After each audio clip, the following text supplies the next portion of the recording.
Welcome to a quiet journey. As the world outside settles into its own rhythms, we invite you to drift gently into the past, to a time of nascent discovery and profound contemplation. Tonight, we will embark upon an unhurried exploration of a singular life, one that quietly reshaped our understanding of the natural world. This is not a tale of rushed events or dramatic pronouncements. Instead, we shall move with a deliberate pace, allowing each moment, each observation to unfold with tranquil clarity. Our focus will be on the steady progression of a mind, the gradual accumulation of experience, and the eventual formation of ideas that would echo through generations. We begin with the early stirrings of a life that would become synonymous with scientific inquiry. From the gentle landscapes of his childhood to the vast expanses of his later voyages, we will trace the path of Charles Darwin. Imagine, if you will, the soft glow of a lamp illuminating old texts, the quiet rustle of pages turning as we delve into the formative years that shaped his unique perspective. Our narrative tonight is designed to be a calm companion, a steady presence as you unwind. There will be no urgency, no sharp turns, only the slow, continuous flow of history, carefully recounted. We will observe the world through Darwin's eyes, not with the intention of quick understanding, but with a peaceful appreciation for the intricate details he so meticulously noted. Allow your mind to wander alongside the currents of time to the quiet moments of observation, the thoughtful reflections, and the patient gathering of evidence that characterized his enduring work. This is an invitation to listen, to absorb, and to simply be present with the story as it unfolds, much like a landscape slowly revealing itself under a calm, steady gaze. So, let us begin this quiet journey together, a gentle descent into the life and legacy of Charles Darwin, allowing the narrative to guide you into a state of deep repose. In the quiet dawn of the 19th century, within the serene market town of Shrewsbury, England, a life destined for profound inquiry gently began. It was February 12th, in the year 1809, when Charles Robert Darwin first drew breath. The world outside was still largely unmapped in its biological diversity, awaiting the patient gaze of this newborn. His arrival took place within the Mount, a substantial and comfortable house nestled on the banks of the River Severn. This home, with its spacious grounds and views of the tranquil English countryside, would form the backdrop for his earliest years. It was a place of quiet comfort and intellectual curiosity, shaped by the family into which he was born. His father was Robert Waring Darwin, a physician of considerable stature and a man of imposing presence. Dr. Darwin was known for his keen intellect and his pragmatic approach to life, a respected figure in the community whose medical practice thrived. He possessed a robust frame and a formidable mind, qualities that would, in their own way, subtly influence his son's development. Charles's mother was Susanna Wedgwood, a woman from another prominent family, the Wedgwoods, renowned for their pottery. Yet Susanna brought a quiet grace and a gentle disposition to the household. Her family connection linked Charles to a lineage of innovation and artistic sensibility, though her direct influence on his adult life would be cut short. In those initial, tender moments of infancy, the future naturalist was simply a new presence in a bustling household. The sounds were likely those of a large, affluent family. The hushed voices of nurses, the gentle creak of a cradle, the distant murmur of household activities. The world was small then, confined to the warmth and safety of his family's embrace. These early days in Shrewsbury were imbued with the silent promise of growth. The infant Charles, like all newborns, lay oblivious to the world-changing thoughts he would one day harbour. His existence was one of simple needs, of quiet observation of the patterns of light and shadow and the soft sounds of his immediate surroundings. It was a peaceful beginning, the first chapter in a remarkable life story that would slowly unfold piece by careful piece. The arrival of Charles Darwin into the world was not an isolated event, but rather a continuation within a lineage already distinguished by intellect and a deep engagement with the natural world. The family into which he was born was not merely prominent in its social standing. It was steeped in a tradition of scientific inquiry and philosophical thought, particularly on his paternal side. Central to this intellectual heritage was his grandfather, Erasmus Darwin. Erasmus was a figure of considerable renown in his own time, a man whose accomplishments spanned multiple fields. He was a highly respected physician, attending to patients with a keen diagnostic mind. Beyond his medical practice, he was a prolific poet, whose verses often explored scientific themes. But it was as a natural philosopher that Erasmus Darwin perhaps shone brightest, laying conceptual groundwork that would resonate through generations. Erasmus Darwin possessed a mind that actively grappled with the mysteries of life's diversity and its origins. Decades before his grandson Charles was born, Erasmus had already articulated ideas that hinted at the gradual development and transformation of species over vast stretches of time. He wrote of the production of all things by reproduction, and proposed that life had evolved from a single common ancestor. His major work, Zoonomia, or the Laws of Organic Life, published in the late 18th century, contained these proto-evolutionary thoughts, presented not as fully formed theories, but as observations and hypotheses woven into a broader philosophical framework. This intellectual environment, though perhaps not directly taught to young Charles in his infancy, formed an invisible current within the family. It was a background hum of curiosity, a tacit encouragement to observe, to question, and to seek patterns in the natural world. The very air in the Darwin household, one might imagine, was infused with the spirit of inquiry that Erasmus had so vibrantly embodied. Though Erasmus Darwin passed away 7 years before Charles was born, his influence lingered. His books were present in the family library, his ideas discussed, and his legacy a quiet source of inspiration. Thus Charles Darwin entered a world already prepared, in a subtle yet significant way, for the revolutionary ideas he would later develop. He was not merely a new life, but a new branch on a well-established tree of intellectual exploration, destined to bear the most extraordinary fruit. While the paternal side of Charles Darwin's family offered a rich vein of scientific and philosophical thought, his maternal lineage, the Wedgwoods, contributed an equally significant, though different, kind of brilliance. This fusion of two extraordinary families created a unique intellectual atmosphere for the young Charles. His maternal grandfather was Josiah Wedgwood I, a name synonymous with innovation and industrial success during the height of the British Industrial Revolution. Josiah Wedgwood was not merely a businessman.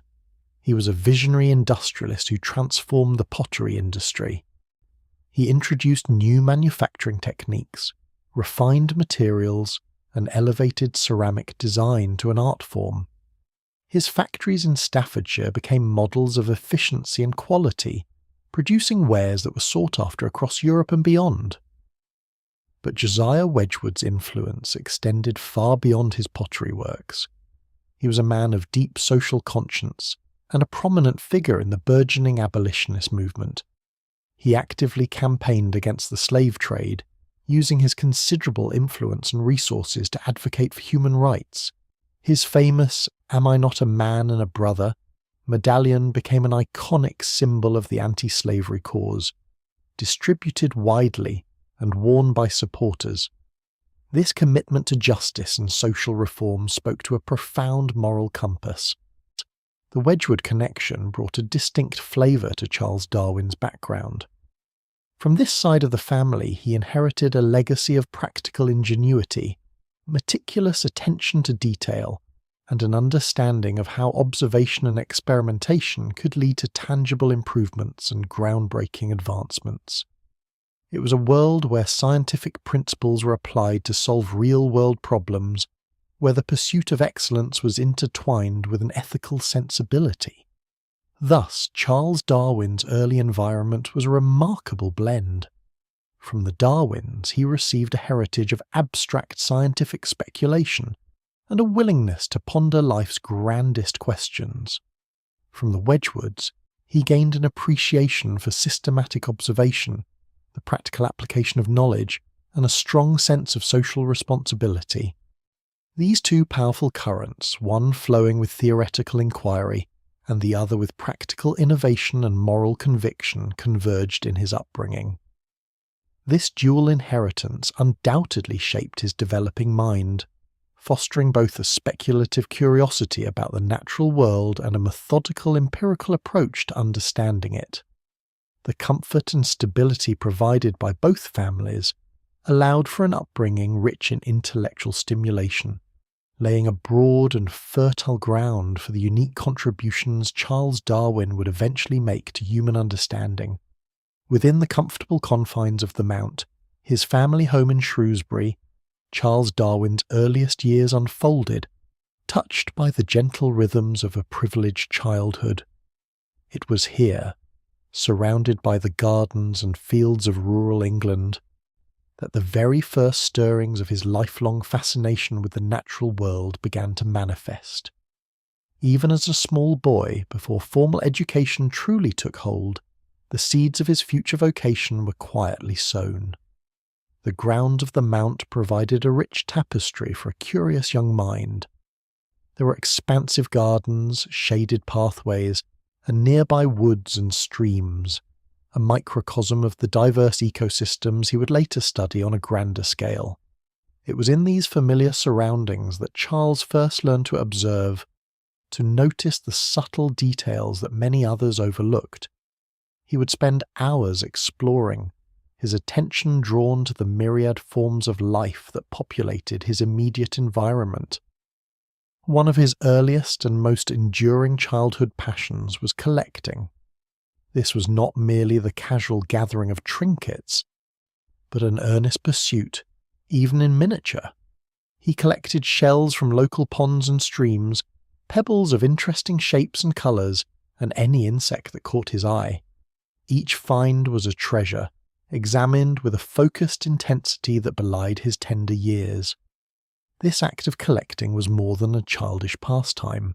It was an instinctive categorization, an early attempt to understand and organize the world around him. He would often bring his discoveries indoors, perhaps lining them up on a windowsill or carefully arranging them in a small box. This meticulousness, this quiet dedication to the physical objects of nature, was a hallmark of his character even then.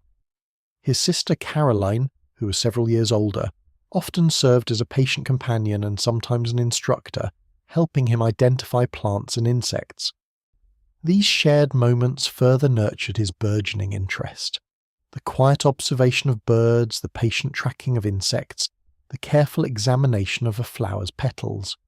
These were the foundational experiences of his early childhood. There was no grand scientific theory being formed, no complex hypotheses being tested. Instead, there was a pure, unadulterated delight in the sheer abundance and variety of life. It was a simple, yet profound connection with the living world, a silent conversation between a curious boy and the intricate wonders surrounding him. These early interactions with nature, the soft whispers of the wild in his own backyard, instilled in Charles Darwin a deep sense of wonder and a habit of close observation that would remain with him throughout his life. The Mount was not just a home, it was his first laboratory, his first field site, where the journey of a world-changing naturalist quietly began. A sombre shadow fell across the tranquil childhood of Charles Darwin when, in the summer of 1817, his mother, Susanna Darwin, passed away. Charles was then only 8 years old, a tender age to confront such a profound and irreversible loss. Her death was due to a chronic gastrointestinal illness, which had gradually weakened her over time, though for a young boy the full implications of her suffering would have been difficult to grasp. The absence of a mother leaves an indelible mark on a child's emotional landscape, and for Charles, this experience was no different. While he later recalled little of his mother directly, the void she left was significant. The warmth and gentle presence she had provided was suddenly gone, and leaving a quiet emptiness within the bustling household of the Mount. Though the family maintained their routines, an essential pillar had been removed. In the wake of Susanna's death, the responsibility for managing the household and nurturing the younger children largely shifted to Charles's older sisters. Marianne Caroline and Susan, all considerably older than Charles, stepped into roles that extended beyond typical sibling duties. Caroline in particular, who was 9 years his senior, assumed a maternal-like responsibility for Charles and his younger sister Catherine. She oversaw their lessons, guided their behaviour, and provided a steady presence in their daily lives. This increased influence of his sisters shaped Charles's early development in subtle but significant ways. The family structure, already matriarchal in many respects due to the absence of their mother, became even more so. Charles grew up surrounded predominantly by female figures who were intelligent, well-read, and often quite strong-willed. This environment fostered a sense of deference and respect for women that would characterize his relationships throughout his life. While the emotional impact of his mother's death was deeply personal and enduring, Charles, in his characteristic manner, rarely spoke of it in later life. This reticence was perhaps a coping mechanism, a quiet internalization of grief. Yet the experience undoubtedly contributed to the formation of his introspective nature and his capacity for quiet contemplation. The loss at such an impressionable age underscored the fragility of life, a theme that would, in time, become central to his scientific investigations into the natural world's processes of birth, death, and adaptation. The quiet sorrow of his mother's passing became a part of the rich and complex tapestry of his formative years. Following his mother's passing in 1818 at the age of 9, Charles Darwin was sent to Shrewsbury School. This institution, a short walk from his family home, was presided over by Dr. Samuel Butler, a formidable headmaster known for his strict adherence to classical education. The curriculum at Shrewsbury School was traditional, focusing heavily on Latin and Greek, subjects considered essential for a gentleman's education during that era. For Charles, these formal studies proved to be a source of little enthusiasm. He found the rote memorization of ancient languages and the intricate rules of grammar to be tedious and uninspiring. He later reflected that his time at Shrewsbury School was largely a waste, remembering himself as an average student, perhaps even below average in the subjects deemed most important by his teachers. His mind, even at this young age, seemed to resist the confines of conventional academic rigour when it did not align with his innate curiosities. While his performance in classical lessons was unremarkable, Charles's true passions quietly blossomed outside the classroom walls. Even during his school days, his fascination with the natural world continued to deepen. He would often spend his free time indulging in pursuits that offered far more intellectual stimulation than his formal studies. One of his favourite activities was collecting, a habit that had begun in his earliest years. He meticulously gathered beetles, minerals, and other natural specimens, carefully organising them and observing their characteristics. Another burgeoning interest was hunting. While perhaps seeming a departure from scientific observation, the act of hunting sharpened his skills of perception and patience. It required a keen eye for detail, an understanding of animal behaviour, and a deep familiarity with the local landscape. These were all attributes that would later serve him profoundly in his scientific career. He also engaged in fishing, another quiet pursuit that offered ample opportunity for observation of aquatic life in the surrounding environment. These activities, deemed mere hobbies or amusements by his instructors, were, in reality, his truest forms of education. They fostered his powers of observation, cultivated his systematic approach to collecting and classifying, and nurtured a burgeoning curiosity about the intricate workings of nature. While Shrewsbury School aimed to instill a classical foundation, it inadvertently provided Charles with the unstructured freedom to pursue the very interests that would ultimately define his life's work, quietly laying the groundwork for the extraordinary scientist he would become, often in direct contrast to the lessons he was meant to be learning. During his formative years, Charles Darwin's quiet dedication to natural history manifested in a series of boyhood hobbies pursued with a seriousness that belied his young age. These were not merely idle pastimes, but early expressions of a scientific mind beginning to categorize and understand the world around it. His collecting habits, cultivated from an early age, became more sophisticated and systematic during his school years, offering a stark contrast to the unengaging classical lessons he was enduring. One of his primary fascinations lay with beetles. He would spend hours in the fields and woods surrounding Shrewsbury, patiently searching under logs, sifting through leaf litter, and examining the bark of trees. Each discovery was treated with reverence. He would carefully capture the insects, often preserving them in alcohol or pinning them neatly, creating his own miniature museum. This meticulous process of finding, identifying, and preserving specimens was a foundational exercise in classification and observation, skills that would become central to his later scientific endeavours. The sheer variety of beetle forms, their intricate markings, and their diverse habitats quietly stimulated his curiosity about the diversity of life itself. Beyond insects, Charles also developed an interest in minerals. He amassed a collection of various rocks and stones, learning to distinguish them by their colour, texture, and crystalline structure.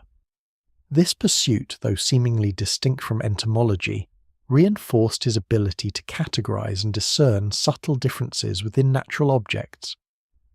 It was an exercise in understanding the physical world, its composition, and its underlying order.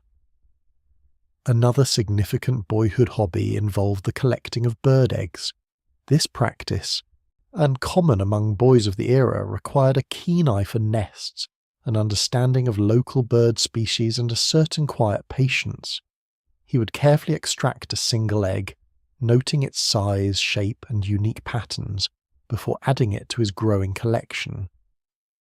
While modern sensibilities might view this practice differently, for young Charles, it was another avenue for systematic observation, a way to connect with the reproductive cycles of local fauna, and to appreciate the delicate artistry of nature. These early hobbies, though simple in appearance, were profoundly formative. They instilled in Charles a deep love for empirical observation, a methodical approach to collecting data, and an appreciation for the vast diversity and intricate beauty of the natural world. The quiet dedication he showed in arranging his beetles, identifying his minerals and cataloguing his eggs, was a nascent form of the scientific method, practiced long before he ever formally considered a career in science. These were the gentle, unassuming beginnings of a journey that would ultimately reshape humanity's understanding of life itself. Following his somewhat uninspired years at Shrewsbury School, a new direction was charted for young Charles Darwin's future. His father, Robert Waring Darwin, a respected and successful physician, envisioned a similar path for his son. At the age of 16, in the autumn of 1825, Charles was sent to the University of Edinburgh to study medicine. This was a prestigious institution, renowned for its medical school, and it was a logical choice for a son of the Darwin and Wedgwood families, both deeply rooted in professional and intellectual pursuits. However, from the very beginning, it became clear that the study of medicine was not a natural fit for Charles. The rigorous academic environment, while intellectually stimulating for some, proved largely uninspiring to him. The lectures, often delivered in a dry and unengaging manner, failed to capture his attention. He found many of the subjects tedious, a stark contrast to the lively curiosity that animated his private pursuits in natural history. A more profound source of discomfort, however, lay in the practical aspects of medical training, particularly the surgical procedures. In the early 19th century, anesthesia was not yet widely available, and operations were often brutal affairs performed on conscious patients. The sights and sounds of human suffering in the operating theatre were deeply distressing to young Charles. He later recounted vivid and unsettling memories of witnessing operations, describing them as horrible and admitting that he would rush away from the scene. This visceral aversion to the pain and distress inflicted during surgery was a significant barrier to his embrace of a medical career. The compassionate and sensitive aspects of his character, which would later manifest in his careful observations of the natural world, recoiled from the harsh realities of contemporary medical practice. Beyond the operating theatre, the general academic atmosphere at Edinburgh did not resonate with his burgeoning scientific inclinations. While he did attend some lectures that touched upon natural history, these were often peripheral to his medical curriculum and did not satisfy his deep-seated curiosity. He found himself more drawn to the informal discussions and practical excursions with fellow students and naturalists outside the structured university setting than to the prescribed coursework. Thus, his 2 years at Edinburgh, from 1825 to 1827, proved to be a period of growing disillusionment with the medical profession. His father's well-intentioned ambition for him was slowly, yet steadily, being undermined by Charles's own discomfort and lack of engagement. While these years did not lead him to become a physician, they inadvertently pushed him towards other avenues of inquiry, setting the stage for a different and ultimately more profound scientific destiny. While the formal medical curriculum at Edinburgh failed to ignite Charles Darwin's intellectual curiosity, the city itself held hidden treasures for his burgeoning mind. Away from the dissection rooms and monotonous lectures, Edinburgh offered a vibrant intellectual landscape, particularly within its natural history circles. It was here, in these less formal settings, that his true scientific interest began to blossom and take root. Charles found solace and inspiration in the various societies dedicated to natural history. He became an active member of the Plinian Society, a student club focused on natural history, geology, and zoology. In this environment, he could freely discuss observations, present his own findings, and engage in lively debates with like-minded peers. It was a stark contrast to the passive learning demanded by his medical studies, offering an outlet for his innate observational talents and his growing desire to understand the natural world. He presented his first scientific papers to the Plinian Society, detailing observations on marine invertebrates, a humble beginning to a monumental scientific career. Perhaps the most significant influence during his time in Edinburgh came from his friendship with Dr. Robert Grant. Dr. Grant was a pioneering anatomist and zoologist, well versed in the latest scientific theories, including those of Jean-Baptiste Lamarck, a prominent proponent of evolutionary ideas. Grant was a proponent of transformationism, a concept that species could change over time, and he openly discussed these radical ideas with young Charles.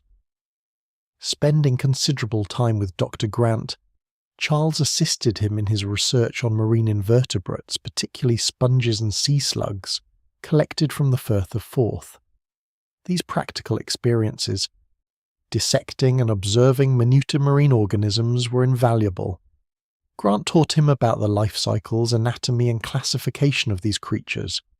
More importantly, he introduced Charles to the concept of homologous structures, similarities in anatomical features across different species, and discussed how these might suggest a common ancestry, a core tenet of evolutionary thought.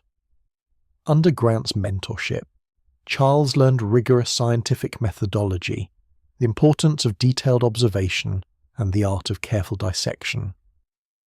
He was exposed to the cutting edge of biological thought, including ideas that challenged the prevailing view of species as fixed and unchanging. These conversations and shared investigations with Dr. Grant were formative. They planted crucial seeds in Darwin's mind, or introducing him to the very notion of species change and the mechanisms that might drive it, long before he would develop his own groundbreaking theory. Thus, Edinburgh, despite its initial disappointments in medicine, became a crucible for Charles Darwin's scientific awakening. It was in these hidden gems of natural history societies, and through his intellectually stimulating friendship with Dr. Robert Grant, that his profound engagement with the natural world truly began to flourish, setting him firmly on the path toward becoming one of history's most influential scientists. Following his 2 years of disillusionment in Edinburgh, the path for Charles Darwin remained uncertain, particularly in his father's eyes. Robert Darwin, recognizing his son's aversion to medicine and the impracticality of merely pursuing natural history as a profession, suggested a new direction: the Church. Thus, in 1828, Charles Darwin transferred to Christ's College, Cambridge, with the explicit intention of studying for a Bachelor of Arts degree, a prerequisite for becoming an Anglican clergyman. This decision was not born of fervent religious conviction on Charles's part, but rather a pragmatic choice, viewed as a respectable and comfortable career path for a gentleman of his standing. The life of a country parson, it was thought, would offer ample time for his beloved natural history pursuits, alongside his pastoral duties. Upon arriving at Cambridge, Charles found that his academic experiences largely mirrored those he had encountered at Shrewsbury and Edinburgh. Formal studies, particularly in theology and classical languages, continued to hold little appeal for him. The rigid curriculum and rote learning did not engage his curious and observational mind. He attended lectures, completed assignments, and fulfilled the basic requirements. But his heart was not in these pursuits. His letters from this period reveal a persistent lack of enthusiasm for the prescribed academic work. He found many of the lectures dull, and the examinations a tedious necessity rather than an intellectual challenge. While he was not an outright rebel, he sought intellectual stimulation elsewhere, beyond the formal confines of his divinity studies. The university's official curriculum, designed to shape future clergymen, proved largely ineffective in capturing his attention or fostering his deeper intellectual growth. Instead, his time at Cambridge was largely characterized by diversions that resonated more deeply with his intrinsic interests. He devoted himself to pursuits he genuinely enjoyed, often to the detriment of his official studies.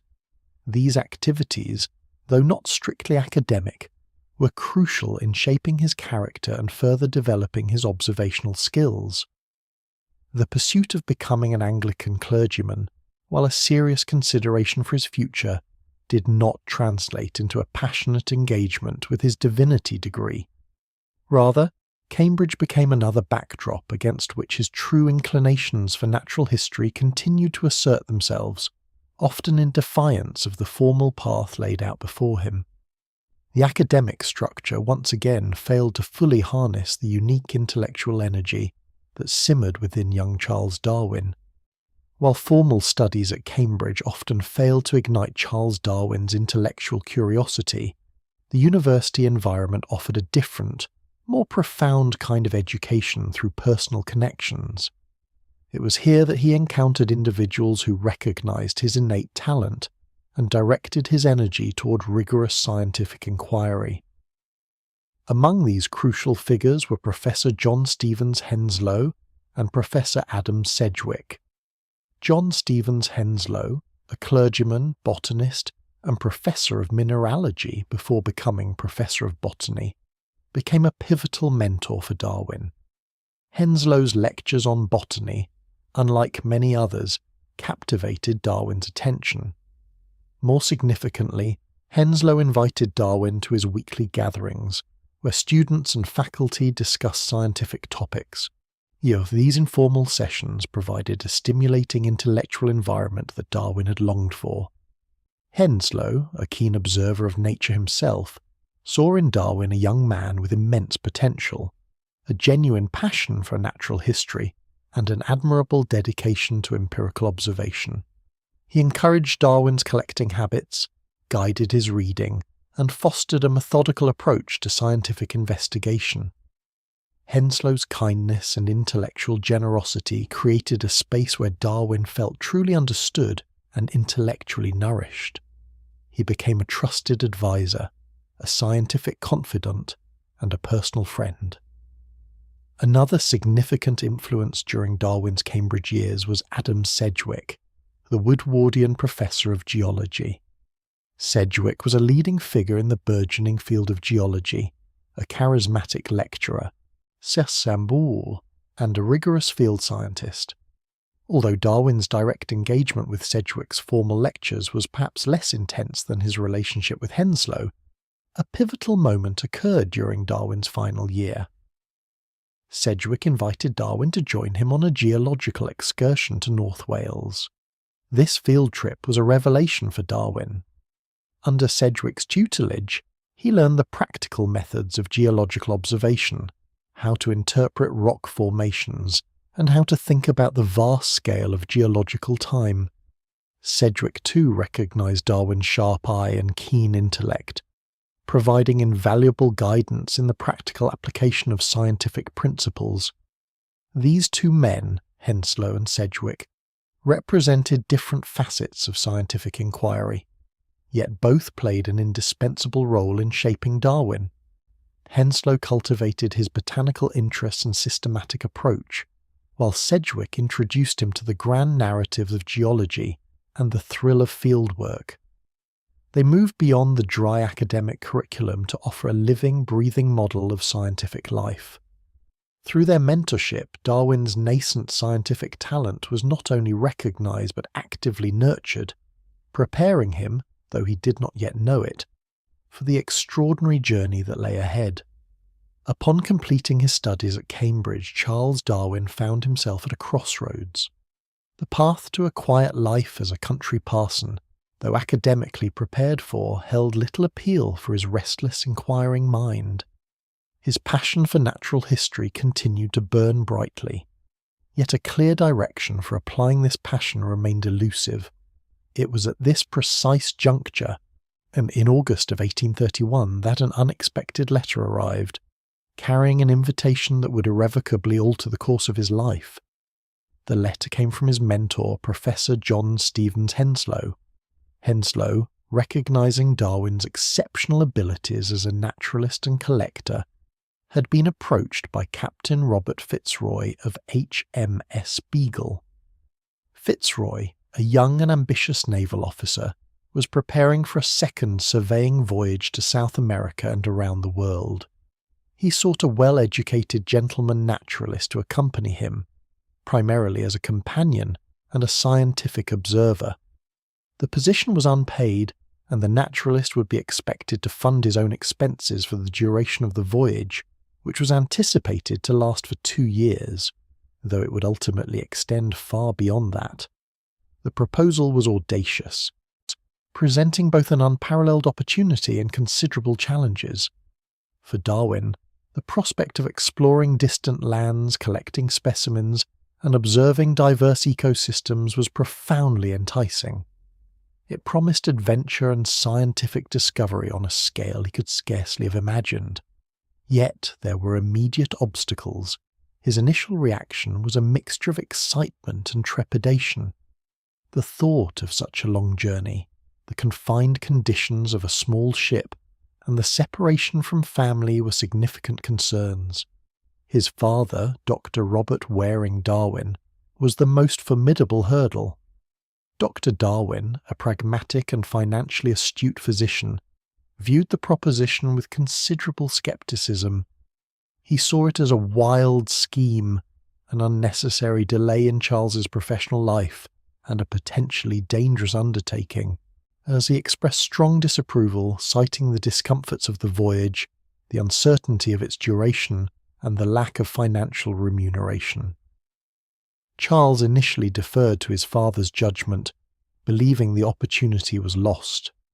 However, the tide turned with the intervention of his uncle, Josiah Wedgwood II, a man of considerable wisdom and influence.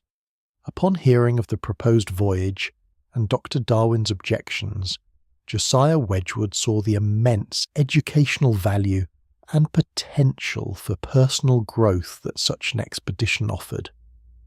He wrote a persuasive letter to Dr. Darwin, systematically addressing each of his concerns and emphasizing the unique advantages of the opportunity. Wedgwood argued that such a voyage would broaden Charles's horizons, sharpen his observational skills, and provide experiences that no university could replicate. Convinced by his brother-in-law's reasoning, Dr. Darwin relented, offering his consent and, crucially, financial support for his son's journey. With his father's blessing secured, the path was clear. The invitation to join HMS Beagle transformed from a distant dream into a tangible reality. Charles Darwin, a young man of 22, stood on the precipice of an adventure that would not only define his own life, but reshape humanity's understanding of the natural world. With his father's reluctant approval and his uncle's generous support, Charles Darwin made his final preparations. The weeks leading up to the departure of HMS Beagle were a flurry of activity, procuring essential equipment, scientific instruments, and suitable clothing for a journey to unknown climates. He meticulously organized his collecting gear: specimen jars, nets, a microscope, and an array of tools necessary for a naturalist on a long expedition. Each item was carefully chosen, anticipating the diverse environments he would encounter. The departure itself was not without its delays. Adverse weather conditions, typical of the English winter, repeatedly prevented the Beagle from leaving Plymouth Sound. These postponements, though frustrating, built a quiet anticipation, extending the period of both excitement and apprehension for the young Darwin. He used this time to further refine his preparations, perhaps reflecting on the magnitude of the undertaking. Finally, on the 27th of December 1831, the HMS Beagle weighed anchor. It was a grey, wintry day in Plymouth, a stark contrast to the vivid landscapes that lay thousands of miles across the ocean. The small brig, commanded by Captain Robert Fitzroy, slipped away from the English coast, carrying its crew and its singular gentleman naturalist towards the vast unknown. For Charles Darwin, standing on the deck, watching the familiar shores recede into the distance, it was a moment of profound significance. He was 22 years old, leaving behind the comforts of home, the intellectual circles of Cambridge, and the well-trodden paths of his youth. Ahead lay not just a scientific expedition, but a transformative odyssey. The sense of adventure must have been palpable, mingled perhaps with a quiet sense of awe at the enormity of the ocean stretching before them. This journey was not merely a change of scenery. It was a complete immersion into a new world of experience, observation, and intellectual challenge. The primary mission of the Beagle was to conduct a hydrographic survey of the coasts of Patagonia and Tierra del Fuego, to chart harbours, and to establish chronometric points around the globe. For Darwin, however, the mission was far broader. His role as an unpaid naturalist afforded him the unique freedom to explore, collect, and contemplate the natural world without the direct constraints of the ship's surveying duties. This independence would prove crucial. As the ship sailed south, leaving the European coastline behind, the true turning point in Darwin's life had arrived. The academic pursuits and the tentative explorations of his youth had culminated in this moment.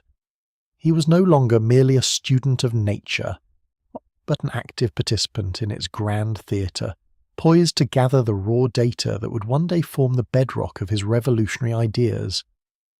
The gentle sway of the ship, the endless expanse of the sea, and the promise of discovery marked the true beginning of Charles Darwin's scientific journey. Life aboard the HMS Beagle was a stark departure from the comfortable existence Charles Darwin had known.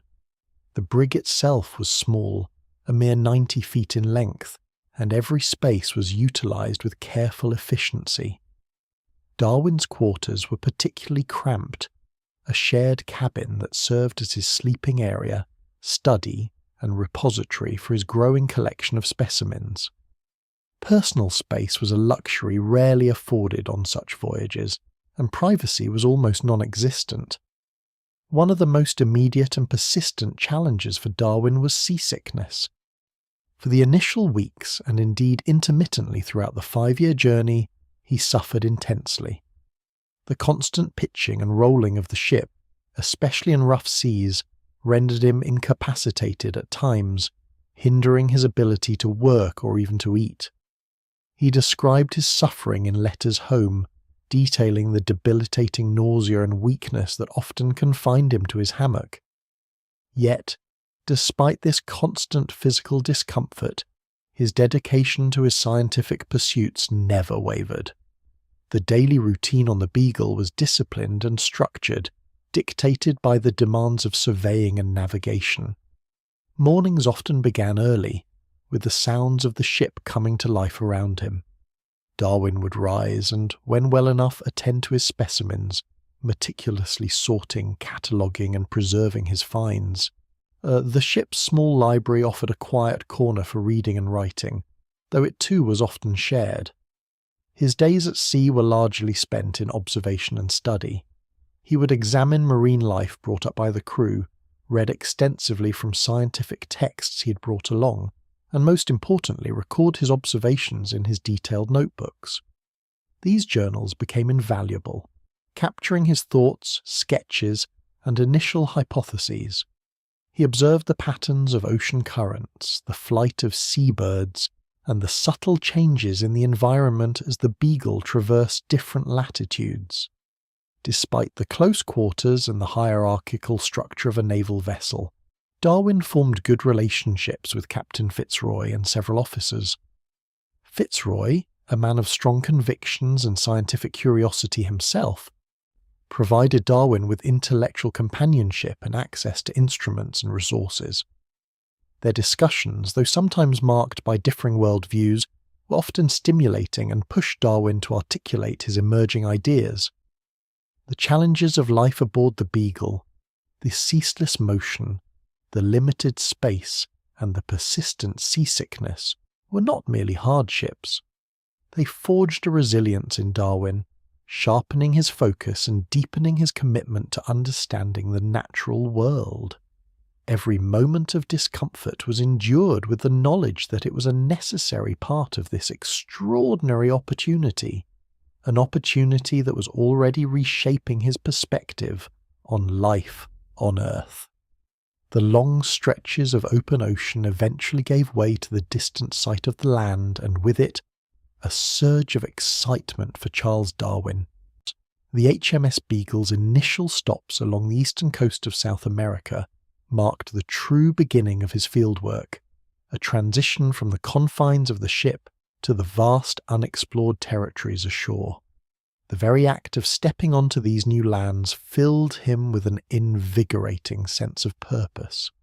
His first excursions were characterized by an almost childlike wonder, coupled with the disciplined eye of a budding naturalist.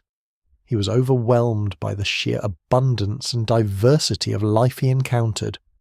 Tropical forests teemed with species unfamiliar to European eyes, vibrant birds, exotic insects, and lush, unfamiliar flora. Darwin spent countless hours collecting, sketching, and meticulously documenting every new discovery. Each specimen, whether a beetle, a plant, or a rock, was handled with reverence, a piece of a grand puzzle he was only just beginning to assemble. One of the most significant aspects of these early explorations was Darwin's growing fascination with geology. He had brought with him Charles Lyell's Principles of Geology, a groundbreaking work that advocated for uniformitarianism, the idea that the Earth's surface was shaped by slow, continuous processes over vast spans of time. Darwin's observations on the South American coast provided vivid evidence supporting Lyell's theories. He examined rock formations, noted evidence of ancient sea levels, and pondered the forces that had uplifted mountains and carved valleys. It was in these early South American excursions that Darwin made some of his most impactful discoveries concerning fossils. On the plains of Patagonia, he unearthed the fossilized remains of gigantic, extinct mammals, creatures unlike anything alive at the time. He found the bones of a megatherium, an immense ground sloth, and a toxodon, a large rhinoceros-like mammal. These discoveries were profoundly significant. They raised fundamental questions about extinction, the succession of life forms, and the relationship between extinct and living species. The sheer scale of these ancient creatures, juxtaposed with their modern, smaller counterparts, hinted at a dynamic and ever-changing history of life on Earth. Darwin carefully packed these precious fossils, sending them back to England for expert analysis, though he was already beginning to formulate his own interpretations. The geological features, the living organisms, and the fossilized remains all began to weave together into a complex tapestry, a narrative of deep time and slow, incremental change that would profoundly influence his later thinking. Each stop along the South American coast was not merely a collection point, but a classroom, providing rich, tangible lessons that resonated deeply within his scientific mind. Among the most profound moments of Darwin's early South American explorations were his fossil discoveries, particularly the uncovering of colossal mammalian remains in the Patagonian soil. These ancient bones represented creatures of immense size, far grander than any animals living in the region at the time. The sheer scale of these finds was startling, compelling him to consider the long-lost inhabitants of this continent. One of the most spectacular finds was the skeleton of a megatherium, a giant ground sloth. Imagine an animal the size of an elephant covered in shaggy hair, moving slowly across the ancient landscape. Darwin also discovered parts of a glyptodon, an armoured mammal resembling a gigantic armadillo encased in a bony shell. These were not mere curiosities. They were tangible evidence of a world that once was, a world populated by a now vanished megafauna. The presence of these colossal fossils, often found in close proximity to the bones of modern, albeit smaller, relatives, began to chip away at the prevailing scientific understanding of the era. At the time, many naturalists guided by theological interpretations adhered to the concept of the fixity of species. This doctrine suggested that species were immutable, created in their current form and unchanging throughout time. Extinction, when considered, was often attributed to catastrophic events, such as a global flood, which would wipe out entire populations. However, Darwin's observations suggested something more nuanced. The megatherium and the glyptodon, while distinct, bore striking resemblances to the sloths and armadillos he observed living in South America. This morphological similarity between extinct giant forms and existing smaller ones hinted at a continuity, a lineage stretching back through deep time. It was as if the past inhabitants of the continent had been simply scaled-up versions of the present. This correlation between extinct and living forms challenged the idea of abrupt complete extinction, followed by entirely new creations. Instead, it suggested a process, a succession of life, where some forms vanished while others persisted, perhaps adapting or changing over vast periods. The fossils were not just relics of a bygone era, They were clues to a dynamic and evolving history of life. Darwin meticulously collected these bones, carefully preserving them for shipment back to England. He understood their immense scientific value, even if the full implications of what they represented were still forming in his mind.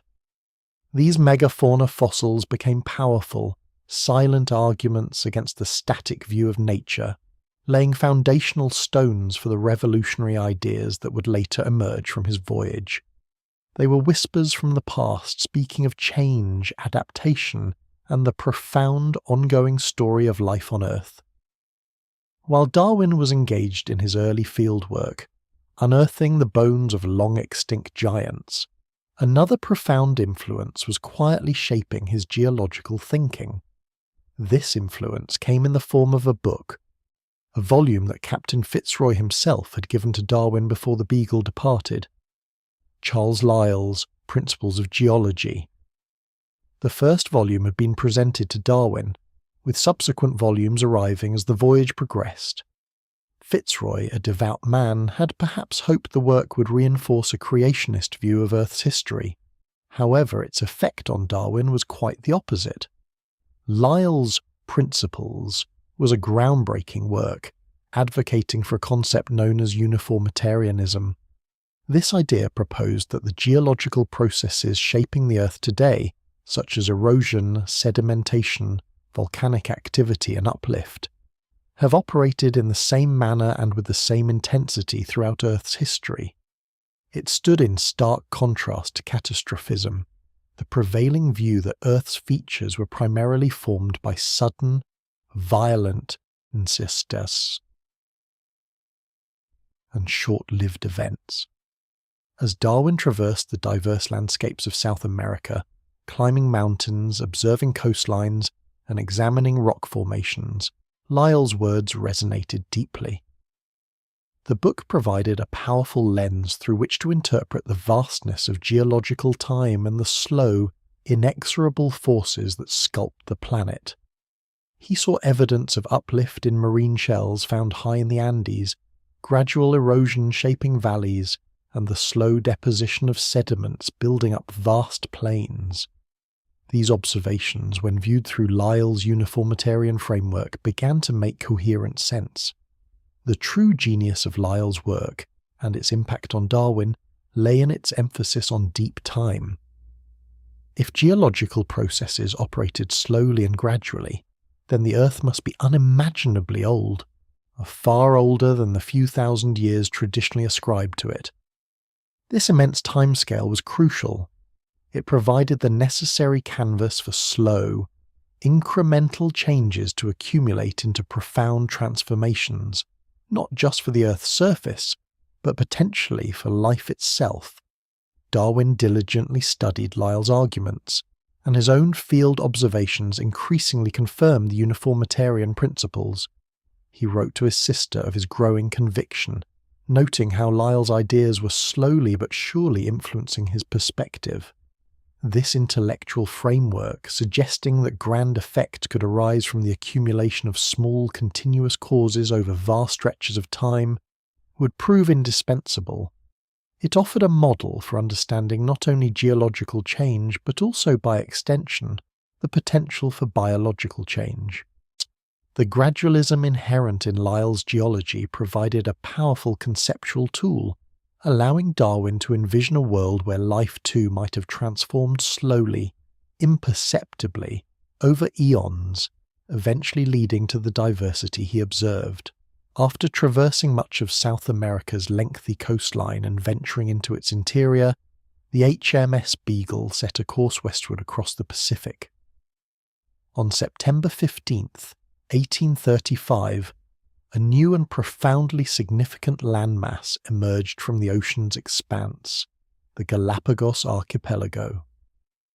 This remote cluster of volcanic islands, straddling the equator some 600 miles off the coast of Ecuador, would become a crucible for Darwin's burgeoning ideas. The islands themselves presented a stark and unusual landscape. Formed by volcanic activity, they were rugged and often barren, are characterized by black lava flows and sparse vegetation in many areas, yet despite their seemingly inhospitable nature, they teemed with life, much of it found nowhere else on Earth. This isolation was key. The Galapagos had risen from the sea relatively recently in geological terms, never having been connected to a mainland. Any life that reached their shores or took root upon their volcanic soil had to have arrived by chance, carried by winds, ocean currents, or floating debris. Upon arrival, Darwin noted the peculiar tameness of the animals. Giant tortoises lumbered indifferently, marine iguanas basked on the rocks without fear, and various birds permitted close approach. It was as if these creatures had never learned to fear humans, a testament to their long isolation from large terrestrial predators. The archipelago consists of numerous islands, each with its own subtle variations in climate, vegetation, and topography. This environmental mosaic, coupled with the island's isolation, created a series of miniature, distinct ecosystems. Each island, in essence, became a natural laboratory, allowing for the observation of life evolving in slightly different circumstances. Darwin spent approximately 5 weeks exploring 4 of the main islands: San Cristobal, Chatham, Floriana, Charles, Isabella, Albemarle, and Santiago, James. During this period, he meticulously collected specimens of plants, insects, reptiles, and birds. While his initial observations were thorough and detailed, the full significance of what he was witnessing did not immediately crystallize. It was only later, upon reviewing his notes and specimens, that the profound implications of the Galapagos' unique biota would begin to unfold within his mind. The islands, with their distinct populations and peculiar adaptations, provided a compelling living demonstration of how isolation and environmental pressures could subtly, yet profoundly, shape the forms of life. This unique laboratory, forged by fire and isolated by ocean, held critical clues to the grand tapestry of life's diversity. Among the many remarkable creatures encountered on the Galapagos, 2 groups in particular would later become emblematic of Darwin's insights: the finches and the giant tortoises. While on the islands, Darwin collected numerous specimens, meticulously noting their habitats and appearances, yet the full revolutionary implications of these observations were not immediately apparent to him. The finches, small, unassuming birds, seemed at first glance to be a rather ordinary collection. Darwin initially classified them according to their general characteristics, not fully appreciating the subtle yet significant variations present among them. He collected specimens from different islands, noting differences in plumage and size. However, it was the diversity in their beaks that would later prove most striking. Some had thick, strong beaks, ideal for crushing hard seeds. Others possessed slender, pointed beaks, better suited for gleaning insects or probing flowers. Still others had parrot-like beaks, adapted for feeding on buds and fruits. At the time, Darwin did not always record which specific island each finch specimen came from, a detail he would later regret as it obscured the distinct geographical patterns of these variations. The giant tortoises presented another intriguing puzzle. The local inhabitants, including the vice-governor of Floriana Island, Nicholas Lawson, informed Darwin that they could distinguish which island a tortoise came from simply by the shape of its shell. Tortoises on islands with drier, more sparse vegetation tended to have saddle-backed shells, with a raised front that allowed them to stretch their necks higher to reach leaves and cacti. Conversely, tortoises on islands with more abundant ground-level vegetation often exhibited dome-shaped shells. This observation, that a physical characteristic was directly linked to a specific island and its environmental conditions, began to sow seeds of doubt in the notion of fixed, unchanging species. Darwin found it perplexing that distinct varieties of finches and tortoises, clearly related, Each should inhabit different islands within such a close proximity. Why would an all-wise creator place slightly different versions of the same animal on neighbouring pieces of land? This pattern of localized variation, though initially a source of confusion rather than immediate revelation, would become a cornerstone of his later theoretical framework. The questions these creatures posed, quietly at first, would eventually lead to a profound re-evaluation of life's origins and its intricate unfolding. Leaving the enigmatic Galapagos behind, the HMS Beagle embarked upon the final, extended leg of its circumnavigation, a journey that would lead Darwin through diverse landscapes and cultures across the southern hemisphere. Each stop provided new opportunities for observation and collection, further enriching the already vast trove of specimens and notes he had amassed. The ship first sailed westward across the expansive Pacific, reaching Tahiti, a place of lush beauty and intriguing indigenous cultures. Here, Darwin continued his geological and biological inquiries, noting the coral formations and the unique flora and fauna. He meticulously documented the island's natural history, adding to his growing understanding of isolated ecosystems. From Tahiti, the Beagle proceeded to New Zealand, a land of striking geological features and distinct biodiversity. Darwin spent time exploring its volcanic landscapes and observing its unique avian life. His journals reflect a continued fascination with the distribution of species and the subtle adaptations he encountered, were each piece of evidence quietly contributing to the intricate mosaic of his developing thoughts. Australia followed, a vast continent with an utterly unique suite of mammals and plants. Darwin was particularly struck by the marsupials, so different from the placental mammals he knew from Europe and South America. He pondered the reasons for such distinct faunas on different continents, a question that would resonate with his later work on geographical distribution. He explored Sydney and Hobart, making geological observations and collecting specimens, his scientific curiosity undiminished by the length of the voyage. The journey then took them across the Indian Ocean, with significant stops at the Cocos, Keeling Islands and Mauritius. On the Cocos Islands, Darwin dedicated considerable time to studying the formation of coral reefs, an area of geology that profoundly interested him. His observations here would later form the basis of a significant theory on atoll formation, demonstrating his intellectual breadth beyond biology. Finally, the Beagle reached South Africa, another continent offering new perspectives on life's diversity.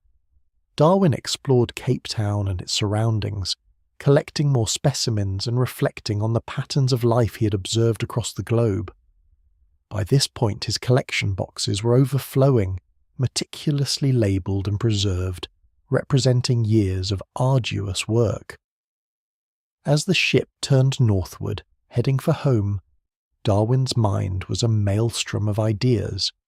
The sheer volume of his observations, from fossils and geological formations to the minute variations in finch beaks and tortoise shells, began to coalesce. He spent countless hours reviewing his notes, the patterns of distribution, the adaptations to specific environments, and the undeniable sense of connection between past and present life forms. The initial confusion he felt regarding certain phenomena was slowly giving way to a nascent understanding, a quiet internal revolution that paralleled the long journey homeward. The voyage had transformed him from a keen, amateur naturalist into a scientist burdened by an extraordinary wealth of data that whispered of a truth far grander and more intricate than previously conceived. On a quiet October morning in 1836, after 5 years, 2 months, and 5 days at sea, the HMS Beagle finally dropped anchor at Falmouth, England. For Charles Darwin, the moment marked not merely the end of an extraordinary voyage, but the conclusion of a profound personal and intellectual transformation. He had departed as a young man of 22, an aspiring clergyman with a passion for natural history, but with no clear professional path. He returned as a seasoned naturalist, his mind brimming with observations, his luggage laden with specimens, and his reputation already quietly preceding him. News of some of Darwin's discoveries had indeed reached England during his absence. His geological letters, particularly those detailing the uplift of the Chilean coast, and his fossil finds, had been published by his mentor, Professor Henslow, and by Charles Lyell. This meant that upon his return Darwin was not an unknown figure, but rather a promising young scientist whose work was already generating interest in the geological and zoological circles of London and Cambridge. His immediate priority was to reunite with his family, who had followed his journey through sporadic letters and eagerly awaited his return. The initial joy of being home, however, soon gave way to the immense task before him, organising, cataloguing and interpreting the colossal amount of data he had collected. The Beagle's hold had contained thousands of specimens, dried plants, preserved animals, geological samples and fossil fragments, each meticulously gathered and labelled. These were not merely curiosities, they were the raw material for new scientific understanding. Darwin himself was visibly changed. The rigours of the voyage, the constant intellectual engagement, and the exposure to the world's natural wonders had honed his observational skills to an exceptional degree. He had developed a disciplined approach to scientific inquiry, characterised by meticulous record-keeping and a relentless pursuit of explanation. The youthful enthusiasm had matured into a quiet, focused determination. The aspiring clergyman had vanished. In his place stood a man with a singular purpose: to make sense of the intricate patterns he had observed in nature. The questions that had quietly simmered in his mind during the long nights at sea now demanded answers. The fixed, unchanging world he had been taught to believe in had been irrevocably challenged by the dynamic, ever-changing reality he had witnessed firsthand.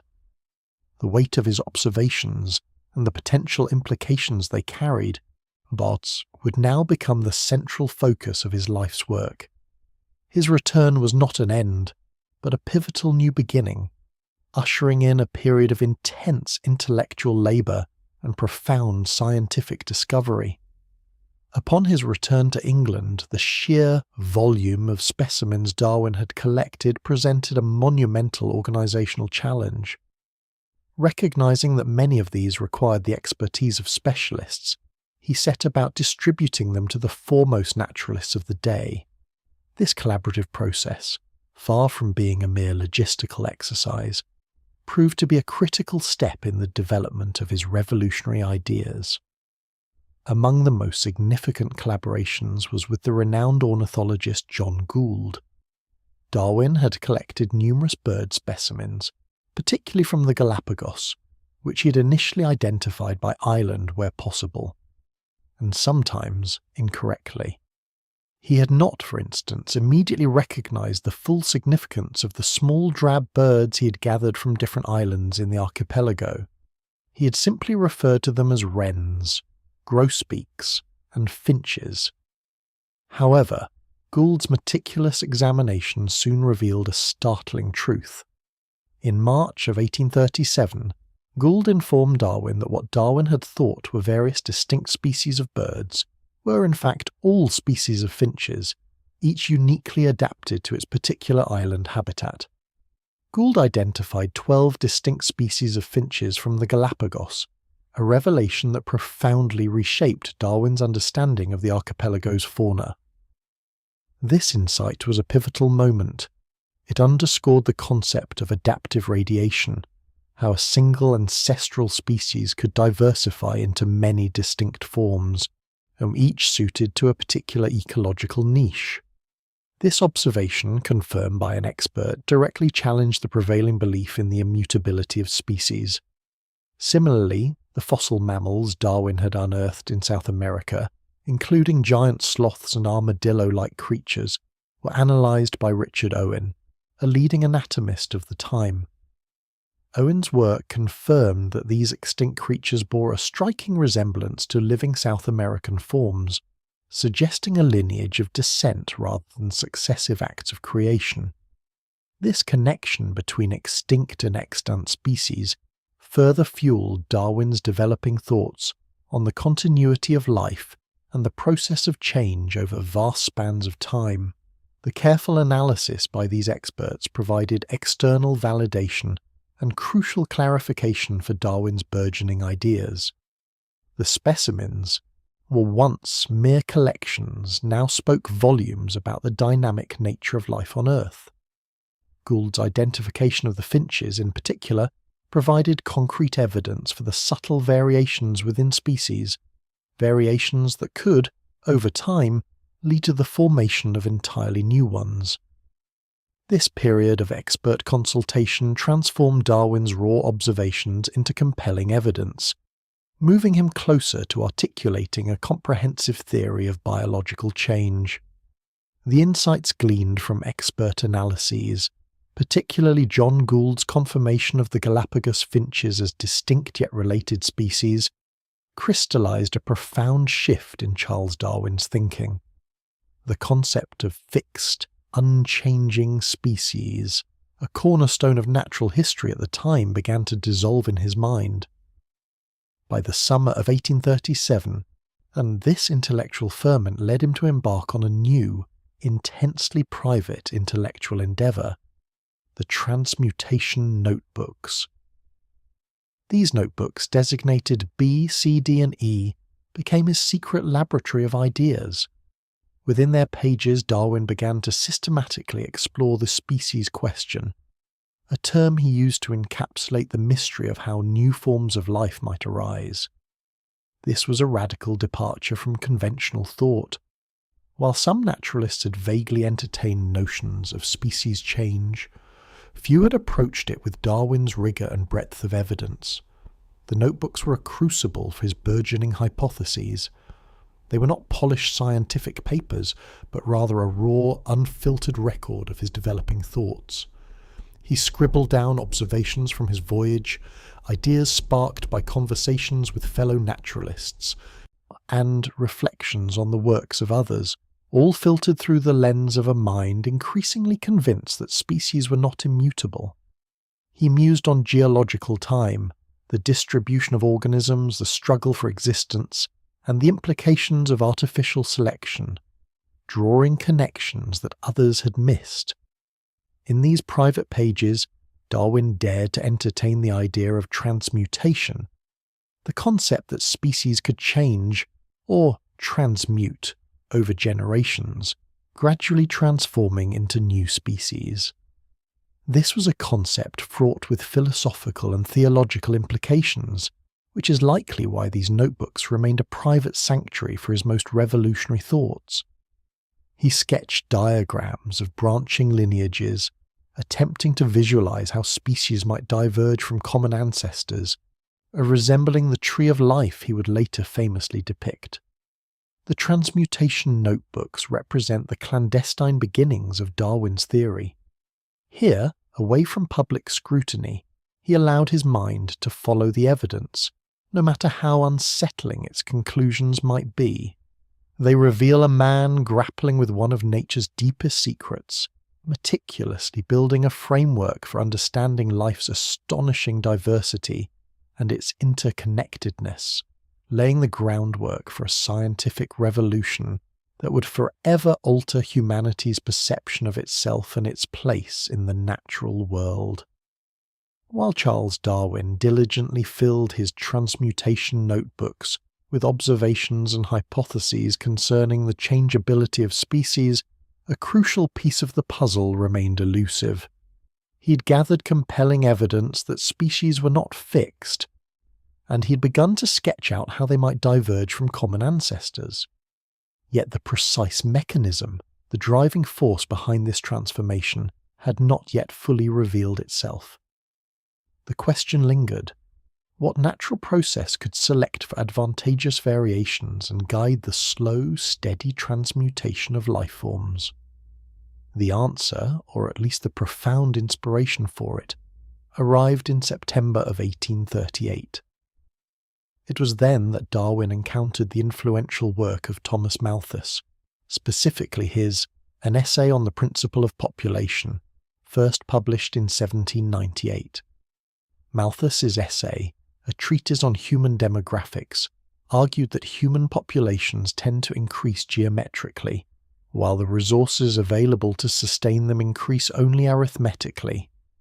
This fundamental imbalance, Malthus contended, as inevitably leads to a struggle for existence, a constant competition for food, shelter and survival, resulting in famine, disease and war acting as natural checks on population growth. Darwin, already steeped in the natural world's complexities, immediately recognized the profound implications of Malthus's argument when applied to the plant and animal kingdoms. He saw that this principle of overproduction and limited resources was not unique to humans, but was a universal law governing all life. Every species, from the smallest insect to the largest mammal, produces more offspring than can possibly survive to reproduce themselves.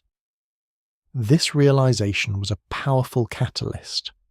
Darwin understood that within this intense struggle for existence, individuals possessing even slight advantages, variations that made them better adapted to their environment, perhaps a slightly longer beak for reaching nectar, or camouflage that offered better concealment, would have a greater chance of surviving, and critically, of passing on those advantageous traits to their progeny. Conversely, individuals with less favourable variations would be less likely to survive and reproduce. This constant, unceasing process, acting over immense stretches of geological time, was the mechanism Darwin had been seeking. It was the spark that ignited the concept of natural selection. Malthus's essay provided the conceptual framework for how differential survival could lead to the gradual accumulation of beneficial characteristics, thereby driving the transmutation of species without the need for any supernatural intervention or preordained direction. It was a powerfully simple, yet profoundly revolutionary idea, transforming a vague concept of change into a tangible, observable, natural process. With the insights gleaned from Malthus, the intricate tapestry of natural selection began to weave itself in Darwin's mind. It was a quiet revelation, a profound understanding that would reshape the very foundations of biological thought. The core of this principle rested upon several fundamental observations, meticulously gathered and contemplated over years. Firstly, Darwin recognized the omnipresence of variation within any given species. No two individuals are ever exactly alike, even siblings. These differences, whether in size, coloration, strength, or behavioral patterns, arise naturally and often randomly. Some variations are subtle, almost imperceptible, others are more pronounced. And secondly, he observed the immense fecundity of nature. Organisms, almost without exception, produce more offspring than can possibly survive. A single oak tree releases thousands of acorns. A fish lays countless eggs. If all were to reach maturity, the world would soon be overwhelmed. These two facts, when combined with the Malthusian struggle for existence, yielded the powerful conclusion of natural selection. In an environment with finite resources and ever-present challenges, predation, disease, competition for mates and sustenance, those individuals whose random variations happen to confer an advantage would be more likely to endure. A bird with a slightly stronger beak might crack more seeds during a lean season. A deer with swifter legs might evade predators more successfully. A plant with a slightly deeper root system might survive a drought. Such individuals, having survived, would then be more likely to reproduce, passing on their advantageous traits to the next generation. Over countless generations, these subtle advantages would accumulate. The less well-adapted individuals would gradually diminish in number, while those possessing beneficial traits would proliferate. This was not an active, conscious choice by nature, nor a striving by the organisms themselves. It was a passive yet immensely powerful sifting process, a constant culling of the less fit and a quiet favouring of the more fit. Darwin understood that this process was inherently slow, almost imperceptible within a single human lifetime. It operated with the unhurried patience of geological forces, shaping species through minute, incremental changes accumulating over vast epochs. It was this gradual, cumulative effect of natural selection, acting upon endless variations in a world of limited resources, that Darwin now saw as the primary architect of life's astonishing diversity and adaptation. It was a mechanism both elegant and brutal, a testament to the quiet power of nature's relentless shaping hand.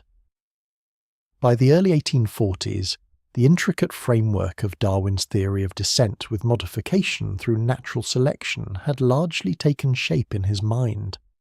The pieces, gathered from his voyage, his observations and his extensive reading, had finally fallen into place.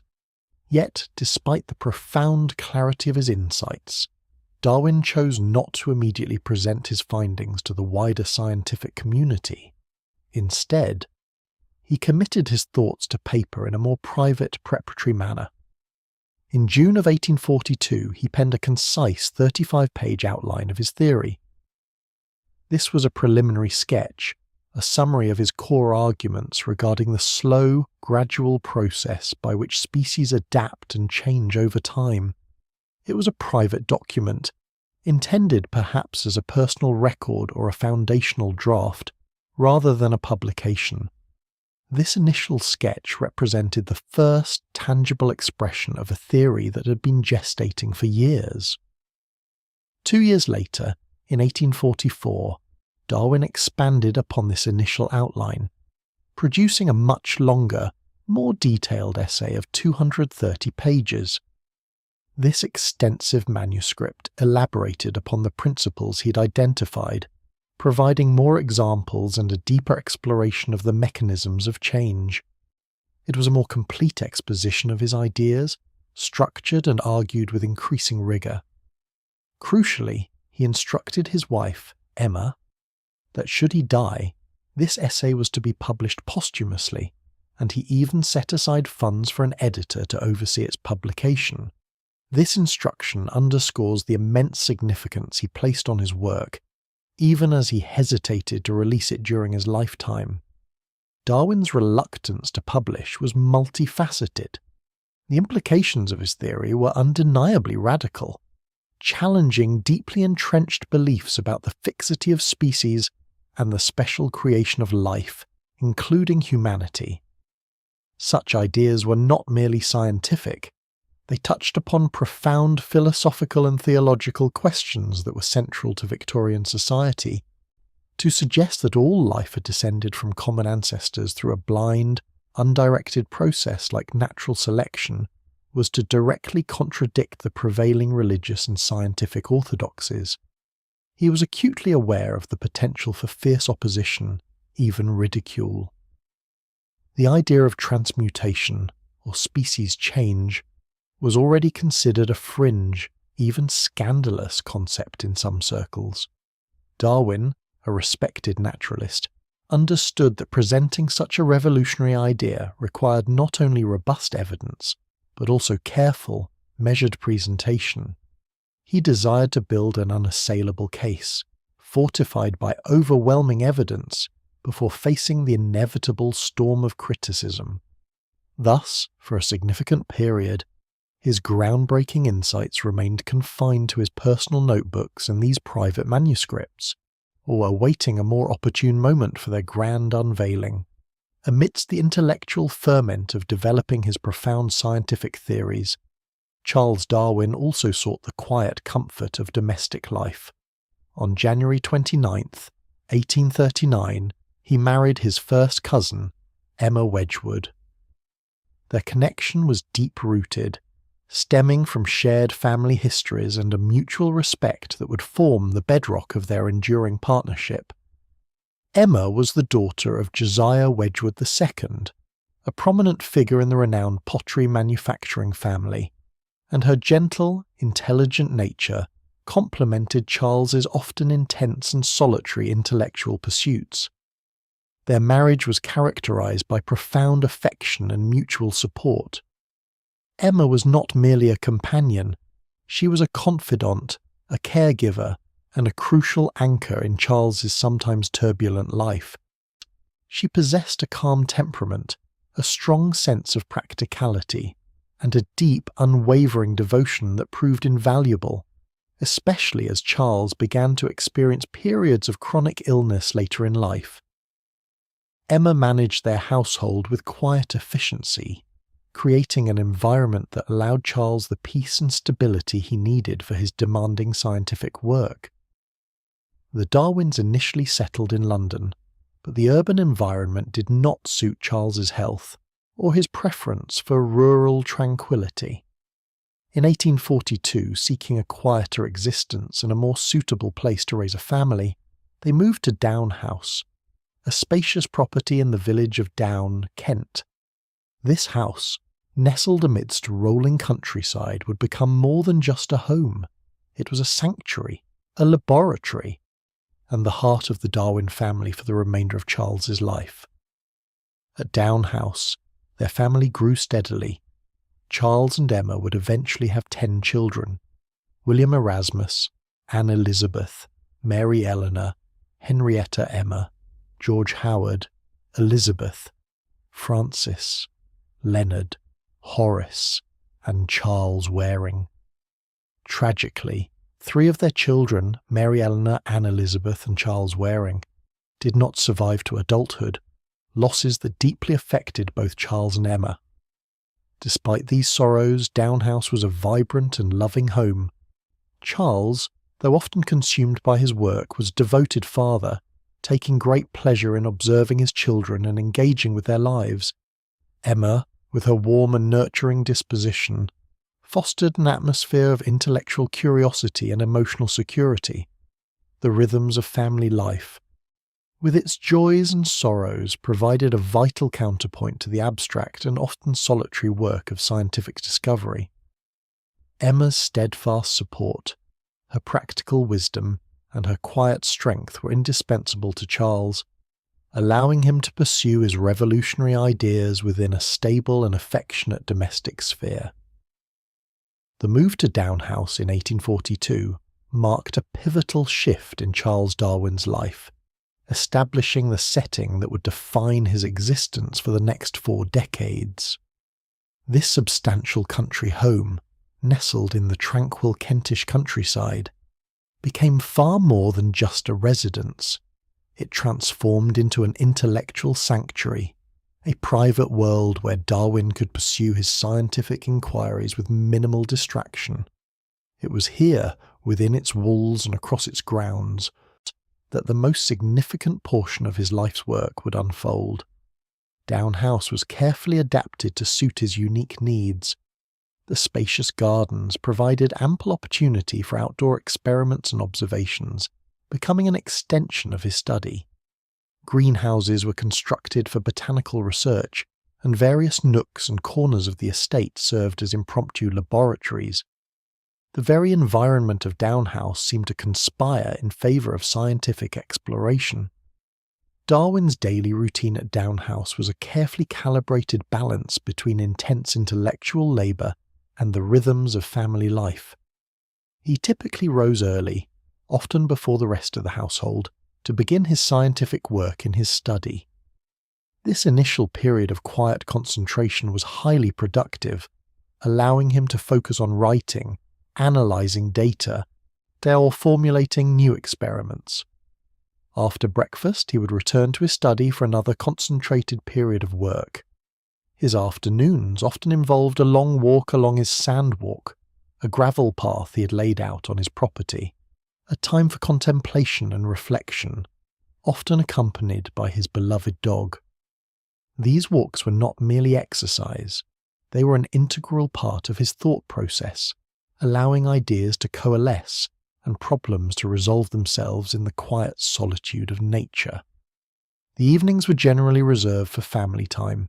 He would read aloud to his children, play backgammon with Emma, or simply enjoy the domestic warmth. Despite the demanding nature of his work, Darwin was deeply engaged with his family, finding solace and joy in their presence. Emma's calm presence and the structure she provided were essential, creating the conditions necessary for Charles to sustain his monumental efforts. This carefully structured daily routine, combining rigorous scientific investigation with the comforts of family life, was critical to Darwin's productivity. Down House, with its tranquil setting and supportive atmosphere, was the crucible in which his revolutionary ideas were forged and refined. It was a place of quiet contemplation, meticulous observation, and profound intellectual endeavour, truly a sanctuary of thought that facilitated some of the most groundbreaking scientific contributions in history.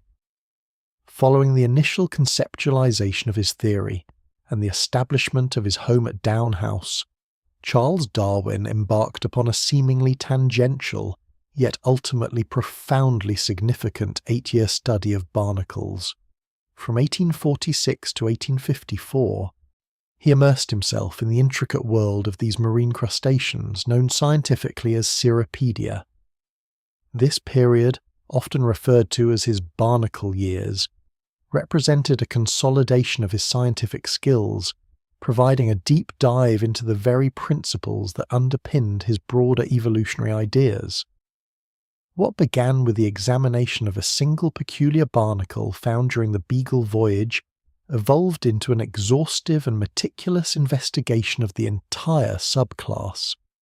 Darwin obtained specimens from collectors around the globe, dissecting, drawing, and categorizing thousands of individual organisms. He meticulously described both living and fossilized forms, unraveling their complex anatomy, developmental stages, and geographical distribution. This extensive research served several crucial purposes. Firstly, it honed his abilities in taxonomy to an exceptional degree. The detailed classification of barnacles required immense patience and a keen eye for subtle distinctions between species and varieties.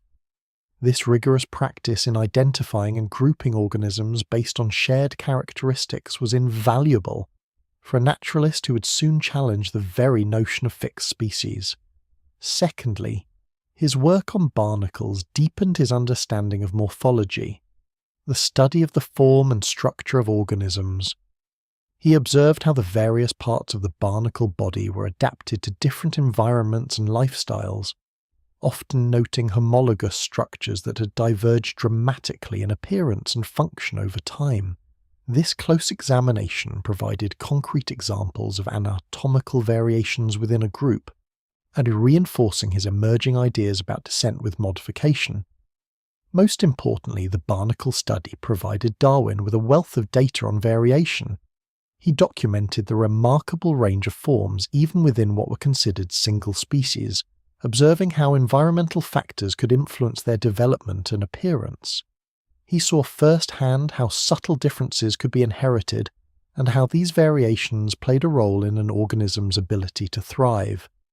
This empirical evidence of continuous variation within populations was a cornerstone for his theory of natural selection. By fully immersing himself in this specialized area, Darwin gained unparalleled authority as a systematist. He understood the nuances of classifying organisms, the challenges of defining species, and the profound significance of small heritable differences. This period, though seemingly a diversion from his grand theory, was in fact a vital apprenticeship, strengthening his observational powers, his analytical rigour, and his ultimate comprehension of the mechanisms of adaptation and evolutionary change. The barnacle years provided the empirical bedrock upon which his larger arguments would firmly stand. In the quiet solitude of Down House, where Charles Darwin had meticulously cultivated his groundbreaking ideas for 2 decades, an unexpected letter arrived in June of 1858. It was from Alfred Russel Wallace, a younger naturalist who was then collecting specimens in the Malay archipelago, thousands of miles away. Wallace, aware of Darwin's extensive work on species, had sent him an essay for review and possible forwarding to Charles Lyell. Yet the contents of that essay would dramatically alter Darwin's trajectory and the course of scientific history. As Darwin began to read Wallace's manuscript, a profound and unsettling realization dawned upon him. The essay, titled "On the Tendency of Varieties to Depart Indefinitely from the Original Type," articulated a theory of evolution by natural selection that was remarkably similar to his own, developed in painstaking detail since the late 1830s. Wallace had independently arrived at the same revolutionary concept, drawing inspiration, like Darwin, from Malthus's work on population and his own observations in the natural world. The synchronicity of their discoveries was astonishing. Here, from a distant land, was a clear and concise exposition of the very mechanism Darwin had laboured over for so long, the very idea he had hesitated to publish. Wallace's essay presented the core argument that populations produce more offspring than can survive, leading to a struggle for existence, where individuals with advantageous variations are more likely to survive and reproduce, passing those traits to the next generation. This process, Wallace argued, would lead to the gradual divergence of species. This sudden arrival of Wallace's essay plunged Darwin into an acute ethical dilemma. For years, his friends and colleagues, particularly Lyell and Joseph Hooker, had urged him to publish his findings, aware of the immense originality and significance of his work. Darwin himself possessed a comprehensive manuscript-length draft of his theory, or often referred to as the 1844 essay, which contained the full scope of his arguments and supporting evidence. Now another naturalist had independently reached the same conclusion and had respectfully sought Darwin's opinion before publishing. The situation was delicate and fraught with personal anguish. Darwin felt a strong sense of intellectual ownership over his long-developed theory, yet he also recognised the undeniable originality and importance of Wallace's work. The question was how to proceed in a manner that was both fair to Wallace and acknowledged Darwin's prior extensive research. It was a moment that tested Darwin's integrity and his commitment to scientific honesty, setting in motion a series of events that would soon bring the theory of evolution by natural selection to the public stage. The ethical dilemma presented by Wallace's essay was resolved through the thoughtful intervention of Darwin's trusted friends Charles Lyell and Joseph Hooker. Recognising the profound implications of both men's work and Darwin's prior, extensive development of the theory, they devised a plan for a joint presentation. This would ensure that both naturalists received credit for their independent discoveries, while also acknowledging Darwin's long-standing research. On July 1st, 1858, a historic meeting of the Linnean Society of London took place. Neither Darwin nor Wallace was present. Darwin was grieving the recent death of his infant son, Charles Waring, and Wallace was still thousands of miles away in the Malay archipelago. Instead, Lyell and Hooker presented their respective papers. Wallace's essay, on the tendency of varieties to depart indefinitely from the original type, was read aloud. Alongside it, excerpts from Darwin's unpublished 1844 essay on species and a letter he had written to Asa Gray in 1857, outlining his views, were also presented. The joint presentation was a quiet affair, without immediate widespread public outcry or dramatic scientific debate. The papers were subsequently published in the Journal of the Proceedings of the Linnean Society of London later that year. For many who heard or read them, the ideas presented were so novel and so contrary to prevailing beliefs that their full significance was not immediately grasped. The scientific community was not yet fully prepared for the radical implications of natural selection. However, for Charles Darwin, this event served as a powerful and undeniable impetus. Either the joint presentation, while a fair and honourable solution to the Wallace problem, underscored the urgency of publishing his own complete work. He had spent 2 decades gathering evidence, refining his arguments, and anticipating objections. Now, with Wallace having independently arrived at the same central idea, Darwin understood that further delay was no longer an option. The pressure to consolidate his vast body of research into a publishable form became paramount. The sketch presented at the Linnean Society was merely a fragment of the comprehensive argument he had painstakingly constructed. It was clear that a much more detailed and extensively documented book was required to fully articulate his theory and present the overwhelming evidence he had amassed. This joint presentation, therefore, marked a pivotal turning point, accelerating Darwin's efforts towards the swift completion and publication of what would become his most famous work, a book that would fundamentally reshape humanity's understanding of life on Earth. Following the Linnean Society presentation, the contemplative pace of Darwin's work transformed into one of intense, focused urgency. The quiet, methodical collection of evidence and the leisurely refinement of arguments, which had characterized his previous 2 decades, gave way to a concentrated drive towards publication. The long-anticipated Big Book, an exhaustive treatise on natural selection, now had a clear, imminent deadline. Darwin began to labour with an almost feverish intensity. He initially intended to write a much larger, multi-volume work, a truly encyclopedic presentation of all his accumulated data and detailed arguments. However, under the counsel of his friends, particularly Lyell, who recognised the need for a more concise and accessible initial publication, Darwin decided to compress his vast material. This condensed version would serve as an abstract of his larger work, a succinct yet powerful presentation of his theory.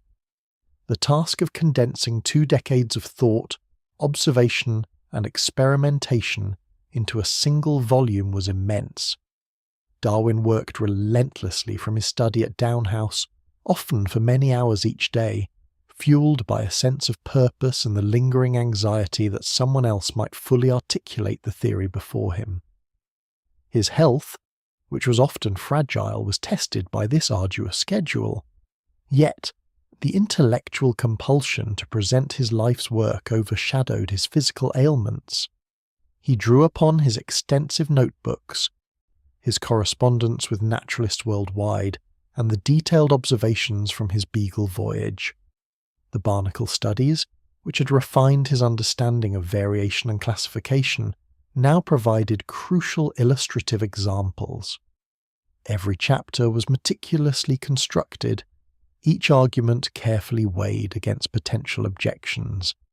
He knew the radical nature of his ideas would provoke strong reactions, and he sought to build an unassailable case, buttressed by an abundance of factual evidence. The title itself, On the Origin of Species by Means of Natural Selection, or the Preservation of Favoured Races in the Struggle for Life, was carefully chosen. It articulated the core tenets of his theory with clarity and precision, signalling a departure from previous notions of fixed species. The phrase struggle for life invoked a concept familiar to his contemporaries, yet he imbued it with a new, profound biological meaning. The writing process was a solitary yet collaborative endeavour.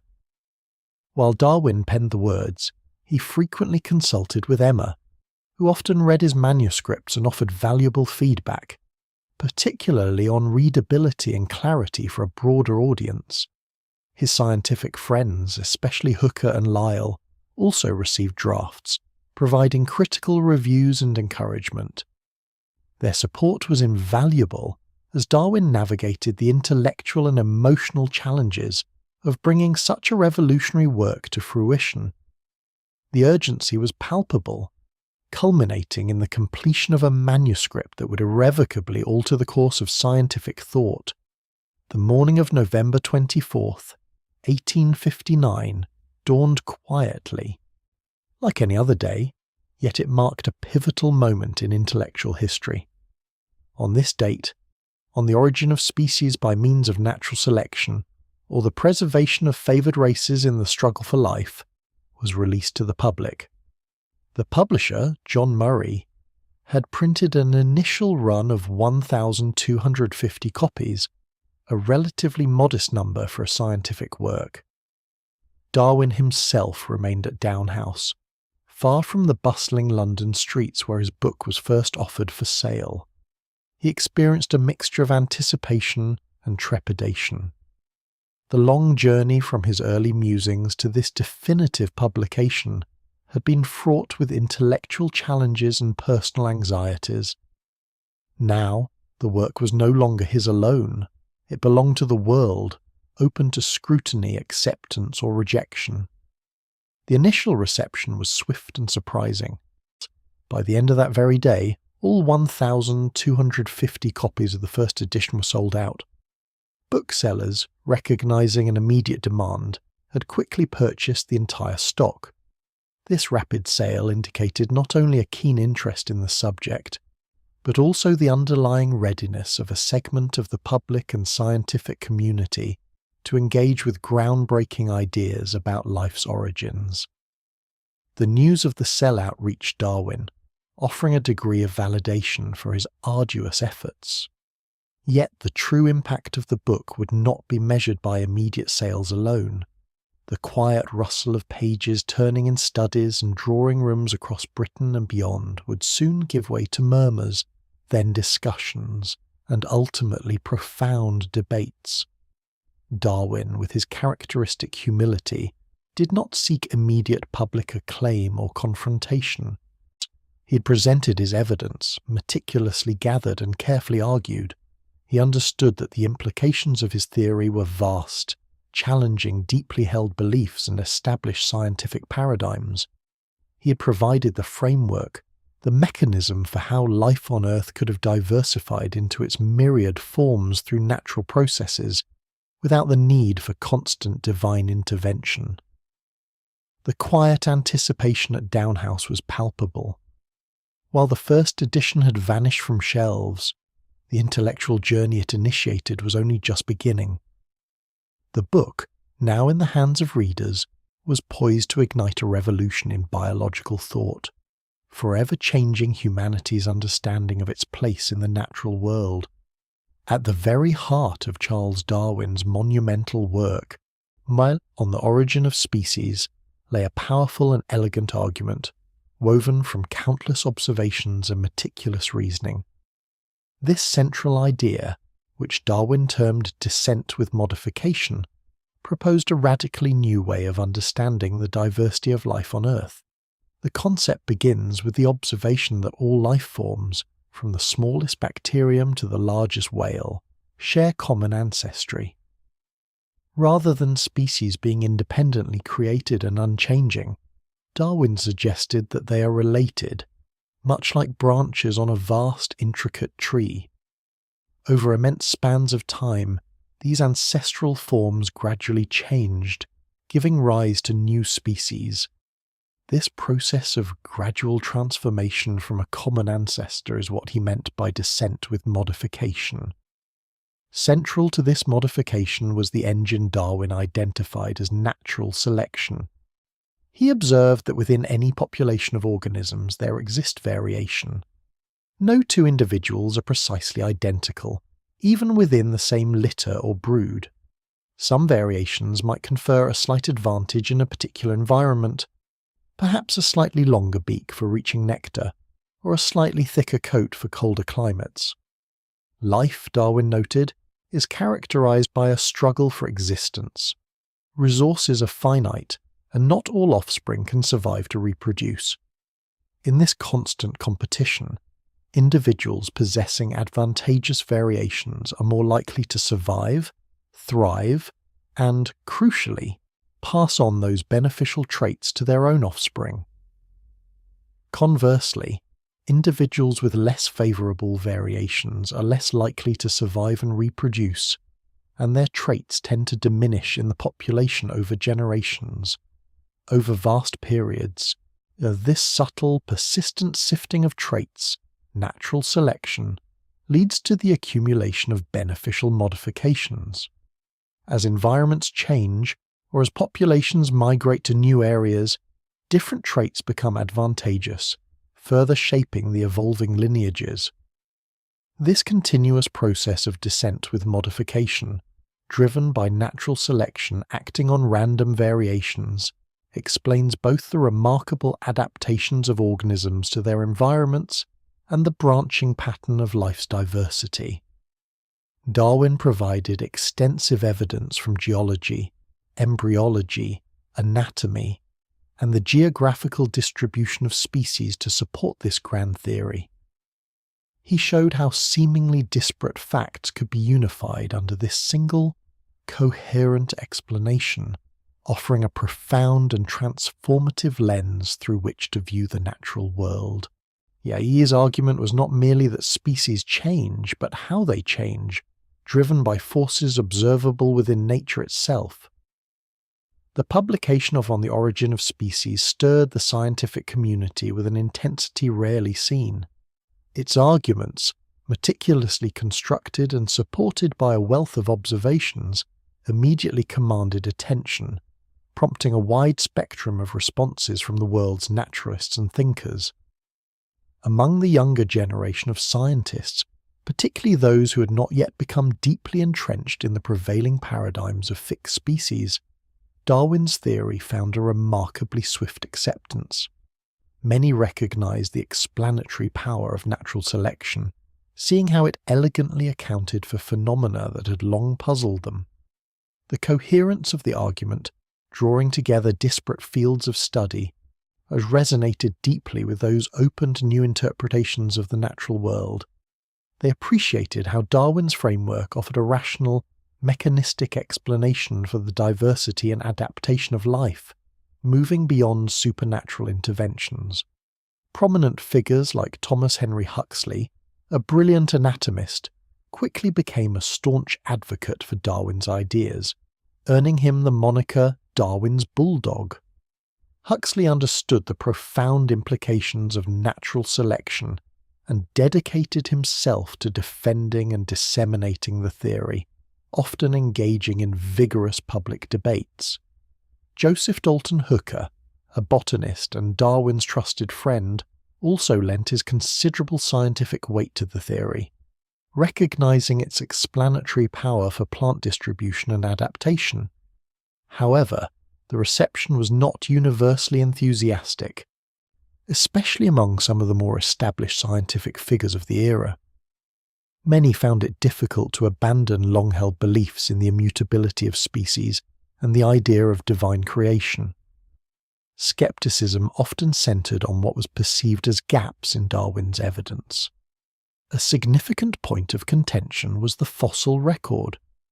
Critics argued that if species had indeed transitioned gradually from one form to another over vast periods, there should be an abundance of transitional fossils, intermediate forms linking ancestral species to their descendants.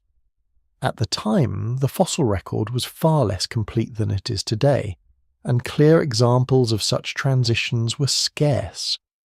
This absence became a powerful argument for those who doubted the gradual nature of evolution proposed by Darwin. Prominent paleontologists who studied the history of life through fossils sometimes struggled to reconcile their findings with the slow, continuous changes posited by natural selection. They questioned how such profound transformations could occur without leaving more tangible traces in the geological layers. Despite these reservations, the scientific discourse initiated by Darwin's book was undeniably profound. It forced a re-evaluation of fundamental biological questions and set the stage for decades of intense research, debate, and discovery that would ultimately strengthen the foundations of evolutionary theory.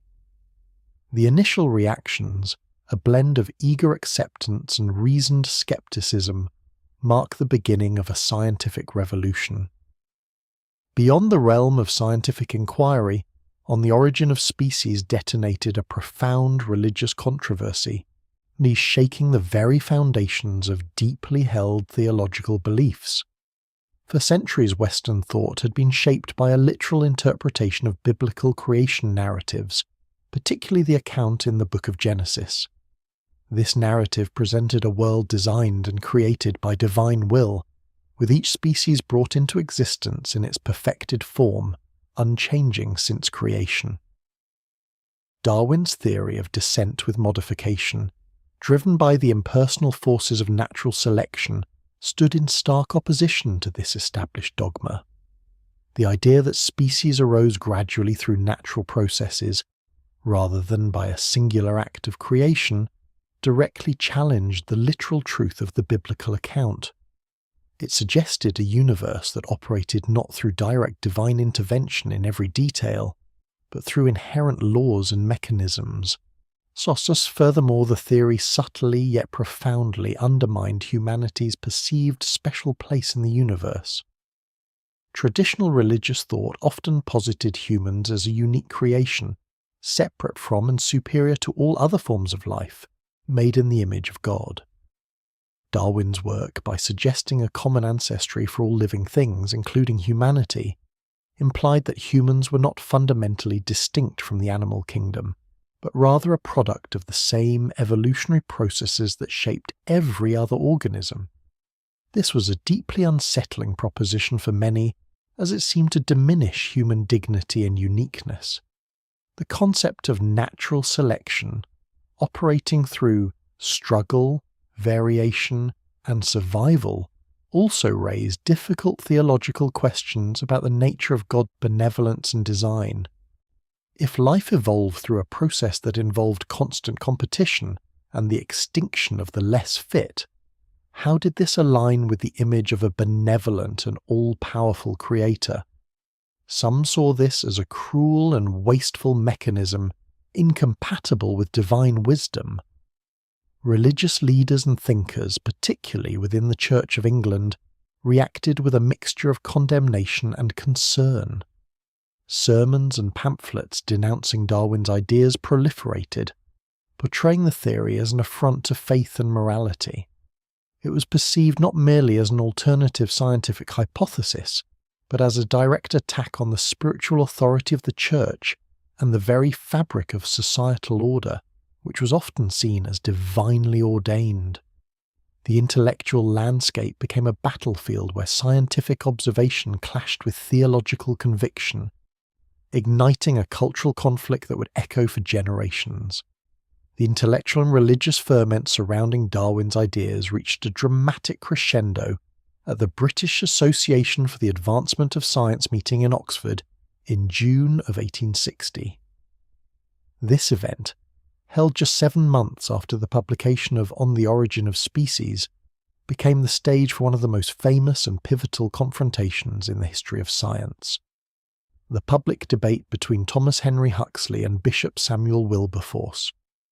The Sheldonian Theatre was packed to overflowing, with an audience of over 1,000 people, a diverse assembly of scientists, clergy, academics, and members of the public, all eager to witness the unfolding drama. The atmosphere was charged with anticipation and reflecting the widespread interest and anxiety provoked by Darwin's revolutionary concepts. Bishop Samuel Wilberforce, known as Soapy Sam for his rhetorical eloquence, was a prominent and respected figure in the Church of England. He had prepared his arguments carefully, relying on a review he had written for the Quarterly Review, which criticised On the Origin of Species on both scientific and theological grounds. Wilberforce's strategy was to discredit Darwin's theory by highlighting what he perceived as its logical inconsistencies and its blasphemous implications. He aimed to rally public opinion against the scientific challenges to traditional faith. Thomas Henry Huxley, who had enthusiastically embraced Darwin's theory and earned the moniker Darwin's Bulldog for his fierce advocacy, was present to defend the scientific merits of evolution. Though Darwin himself was not in attendance, Huxley stood as his most ardent and articulate champion. He was prepared to counter any scientific misrepresentation and to underscore the empirical basis of natural selection. The debate reached its iconic moment when Bishop Wilberforce, in a moment of rhetorical flourish, turned to Huxley and sarcastically inquired whether it was through his grandfather or his grandmother that he claimed descent from an ape. The question, intended to ridicule and provoke, aimed to highlight the perceived absurdity and indignity of human evolutionary origins. Huxley's response was swift and resolute. He famously retorted that he would rather be descended from an ape than from a man who used his gifts to obscure the truth. This sharp rebuke, delivered with conviction, resonated deeply within the hall. It was a powerful declaration not only of scientific integrity, but also of a commitment to intellectual honesty over social standing or religious dogma. The exchange, though brief, encapsulated the profound cultural clash of the era. While no official transcript of the entire debate exists, eyewitness accounts confirm the intensity of the exchange. Many observers felt that Huxley's spirited defence had successfully countered Wilberforce's theological and rhetorical assault, marking a symbolic victory for the emerging scientific view. The Oxford debate solidified the public nature of the controversy and underscored the fierce determination of Darwin's proponents to advocate for his groundbreaking ideas against deeply entrenched opposition. While the public sphere erupted in debate and controversy following the publication of On the Origin of Species, Charles Darwin himself largely withdrew from the fray. His natural inclination was not for public confrontation, nor did his delicate health readily permit the strain of such engagements. Instead, he retreated further into the quiet sanctuary of Down House, allowing others to become the vocal champions of his revolutionary ideas. Darwin possessed a temperament that favoured meticulous observation and patient reflection over impassioned rhetoric. He understood the profound implications of his work, both scientific and societal, yet he found little personal satisfaction in the adversarial nature of public discourse. The intellectual battles, such as the one waged at Oxford, were fought by figures like Thomas Henry Huxley, who possessed the robust health and combative spirit that Darwin lacked. Huxley, with his sharp wit and formidable intellect, relished the opportunity to defend the scientific method and the evidence for evolution. At Down House, life continued with its familiar rhythms. Darwin maintained his routine of daily walks, careful experiments, and voluminous correspondence. His study remained his inner sanctum, filled with specimens, notes, and the quiet hum of scientific inquiry. He read the reviews and accounts of the debates with interest, keenly aware of the reception of his work, but he rarely felt compelled to directly engage with his critics in print or in person. His primary response to opposition was to gather more evidence, to refine his arguments, and to expand upon the foundations laid in On the Origin of Species. This period saw Darwin embark on new research projects, which, while seemingly disparate, all served to further illustrate and strengthen the principles of natural selection and descent with modification. He delved into the intricacies of plant fertilization, the movements of climbing plants, and the formation of vegetable mold by earthworms. Each investigation, conducted with painstaking detail, provided fresh insights into the subtle workings of nature, demonstrating the power of gradual processes and adaptation.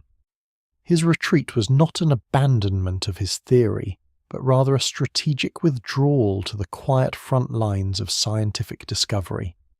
He trusted his advocates to manage the public relations, while he, the quiet observer, continued to build the unassailable edifice of evidence.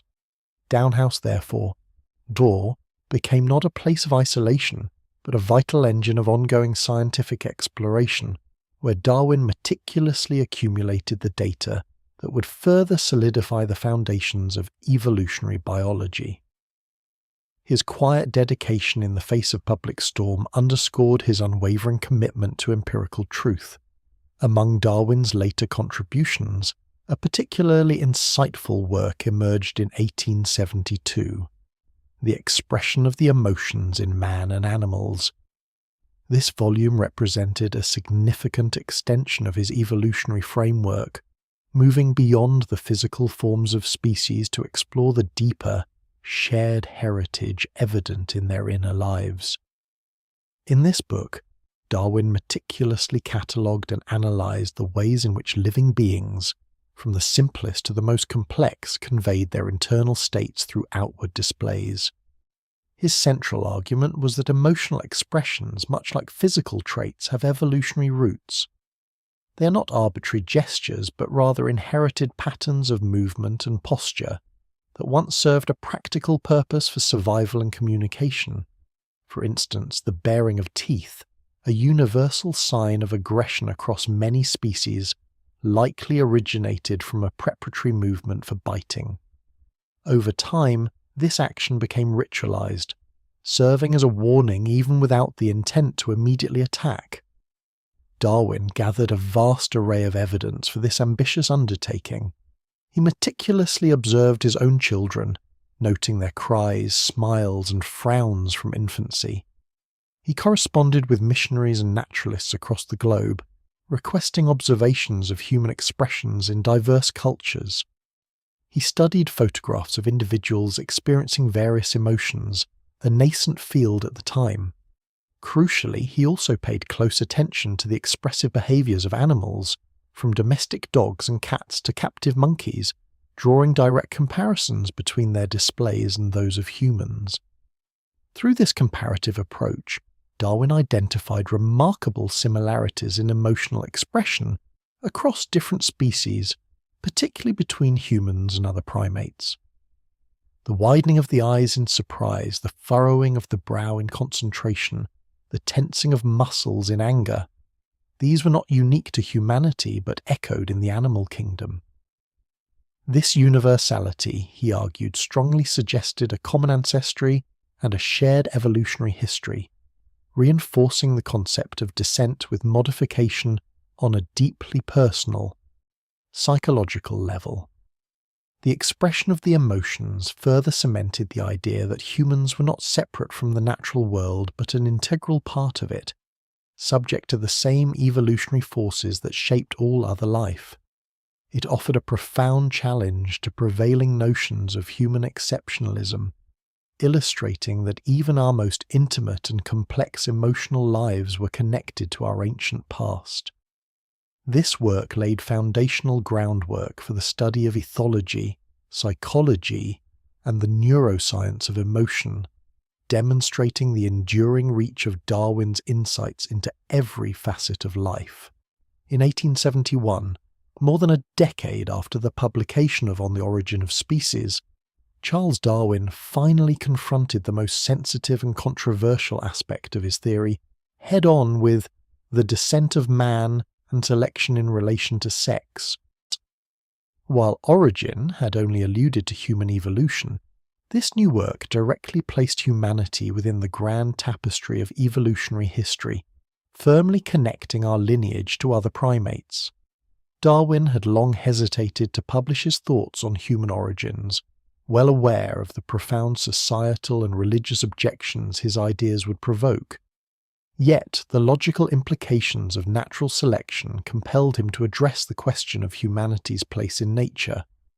In The Descent of Man, he systematically presented evidence for human evolution from earlier forms, drawing upon comparative anatomy, embryology, and the rudimentary fossil record available at the time. He argued that humans shared a common ancestor with the great apes, not that humans evolved directly from modern apes. This distinction was crucial, yet often misunderstood by his critics. Darwin pointed to homologous structures, such as the similar bone patterns in the limbs of humans, apes, bats, and whales, as evidence of a shared developmental blueprint inherited from a distant common ancestor. He also highlighted vestigial organs like the appendix or wisdom teeth, which served little function in humans but were fully developed and functional in other species, suggesting they were remnants of an earlier evolutionary stage. Beyond physical characteristics, Darwin also ventured into the evolution of human intelligence, morality, and social instincts. He proposed that these complex traits, often considered unique to humanity and divinely bestowed, could also be explained through natural selection operating on variations within populations. He suggested that cooperative behaviours, like sympathy, and even the capacity for reason could offer adaptive advantages, promoting the survival and reproduction of groups and individuals within those groups. A significant portion of the Descent of Man was dedicated to a concept Darwin termed sexual selection. While natural selection focused on survival, sexual selection explained the evolution of traits that enhance an individual's success in attracting mates, even if those traits might sometimes be detrimental to survival. Elaborate plumage in male birds, the antlers of stags, or even certain human aesthetic preferences, Darwin argued, could be attributed to the choices made by individuals in selecting their partners. This mechanism, driven by competition among males for access to females, or by female preference for certain male characteristics, explained many of the striking differences between the sexes in numerous species. With the Descent of Man, Darwin completed the edifice of his evolutionary theory, demonstrating its applicability to all life, including humanity. It was a bold and unflinching statement that irrevocably altered the scientific and philosophical understanding of who we are and where we come from.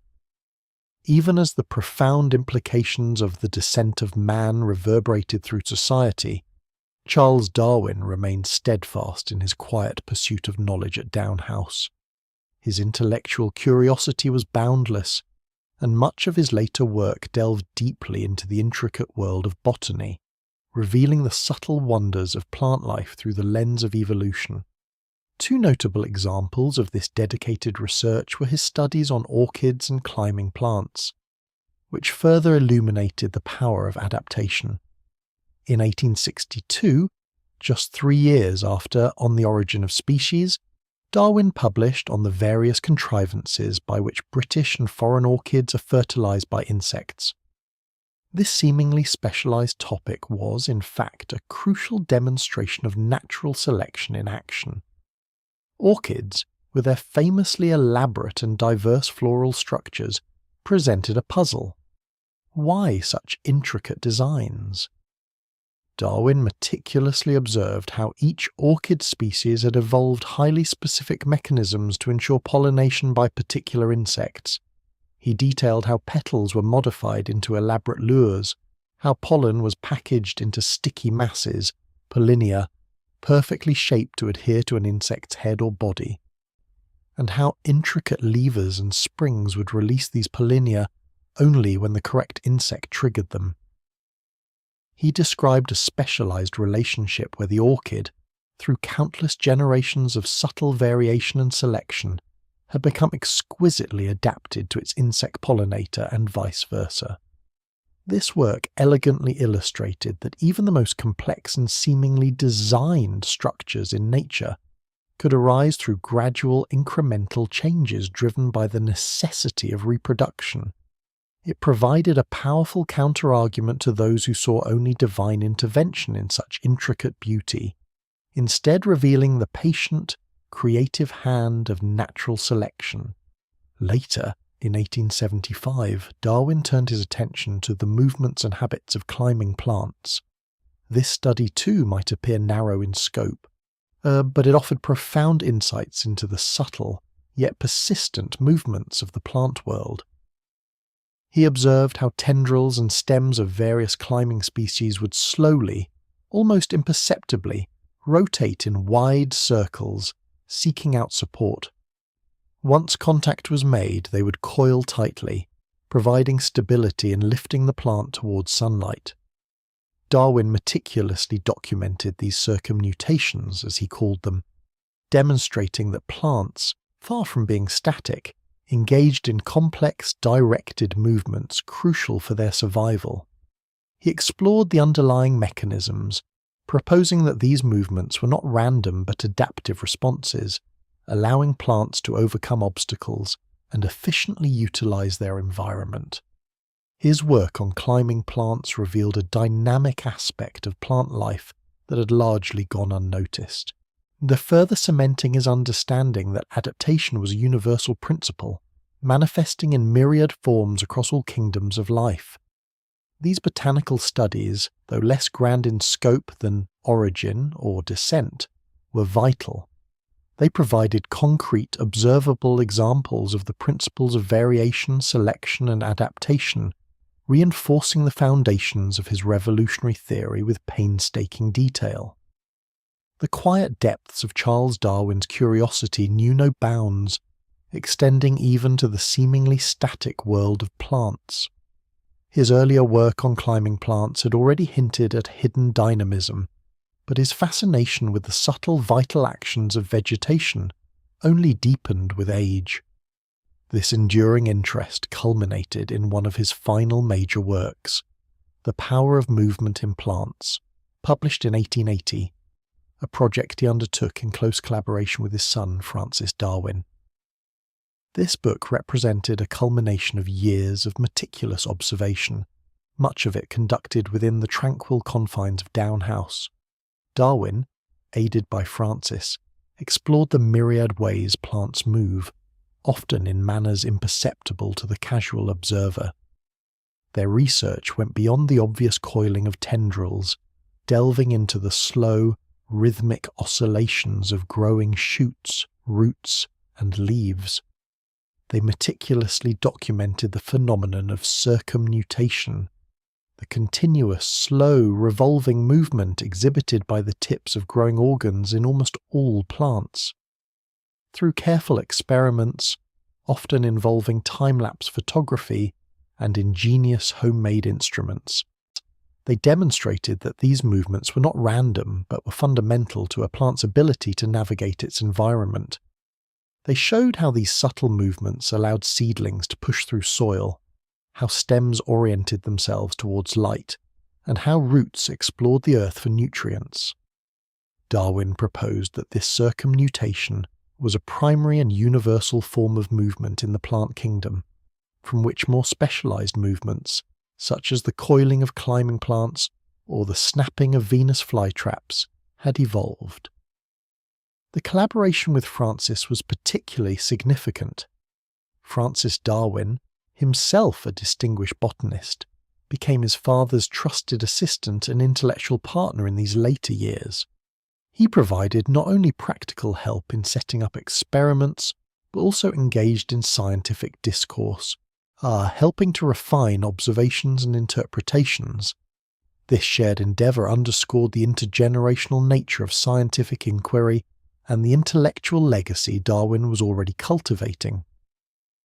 The Power of Movement in Plants revealed Darwin's characteristic ability to find profound significance in phenomena often overlooked.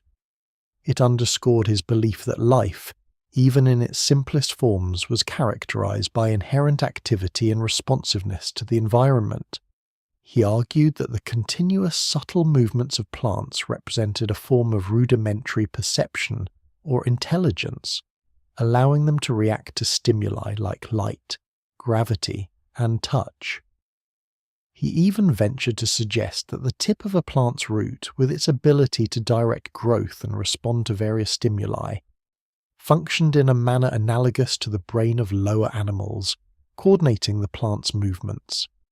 This work, published just 2 years before his death, epitomized Darwin's lifelong curiosity and his dedication to understanding the fundamental biological processes that underpin life.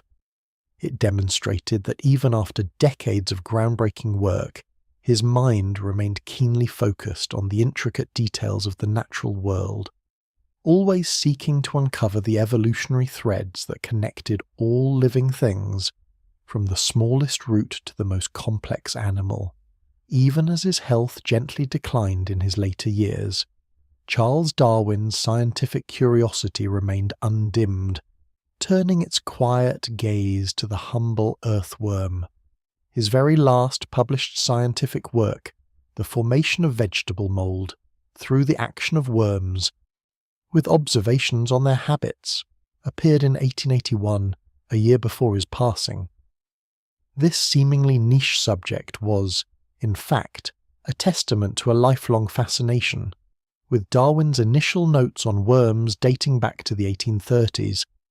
The book explored the profound yet often unappreciated geological and ecological impact of earthworms. Darwin meticulously documented how these creatures, through their burrowing and feeding activities, slowly but continuously turn over and enrich the soil. He observed how they ingest vast quantities of earth, extract organic matter, and then deposit fine castings on the surface, gradually burying objects and forming the fertile layer known as vegetable mold. His experiments, some spanning decades, were remarkably simple, yet effective. At Down House, he placed various objects on the surface of his lawns and fields, stones, cinders, even a layer of chalk. Over years he measured how these items were slowly but inexorably covered by the castings of worms, demonstrating the cumulative power of their actions. He calculated the astonishing rate at which worms bring subsoil to the surface, estimating that they could deposit many tons of fine earth per acre each year. This work was another powerful illustration of a recurring theme in Darwin science: the immense geological and biological changes that can arise from the slow, steady accumulation of countless small, imperceptible actions. Just as natural selection worked through minute variations over vast stretches of time, so too did the earthworm silently sculpt the very surface of the land, creating and maintaining the fertile soils essential for plant life. The formation of vegetable mold was met with unexpected popular success, selling more copies in its first year than On the Origin of Species. It appealed to a broader audience, perhaps because its observations were so tangible and its conclusions so easily grasped. It was a final, elegant demonstration of Darwin's observational genius, his patience, and his unwavering belief in the power of small, continuous forces to effect grand transformations. This unassuming creature, the earthworm, became the subject of his final scientific testament, a testament to the intricate interconnectedness of life and the subtle, ongoing processes that shape our world. Throughout much of his adult life, Charles Darwin contended with a persistent and often debilitating array of physical ailments. This chronic illness began to manifest with increasing severity shortly after his return from the Beagle voyage, and continued with varying intensity until his final years. His symptoms were diverse and often perplexing, including profound fatigue, severe stomach pain, persistent nausea, frequent vomiting, heart palpitations, dizzy spells, and muscle tremors. These episodes of ill health often confined him to his home, sometimes to his bed, for extended periods. The unpredictable nature of his condition made planning difficult and frequently disrupted his work. Public engagements, lectures, and even social gatherings became arduous, if not impossible, undertakings.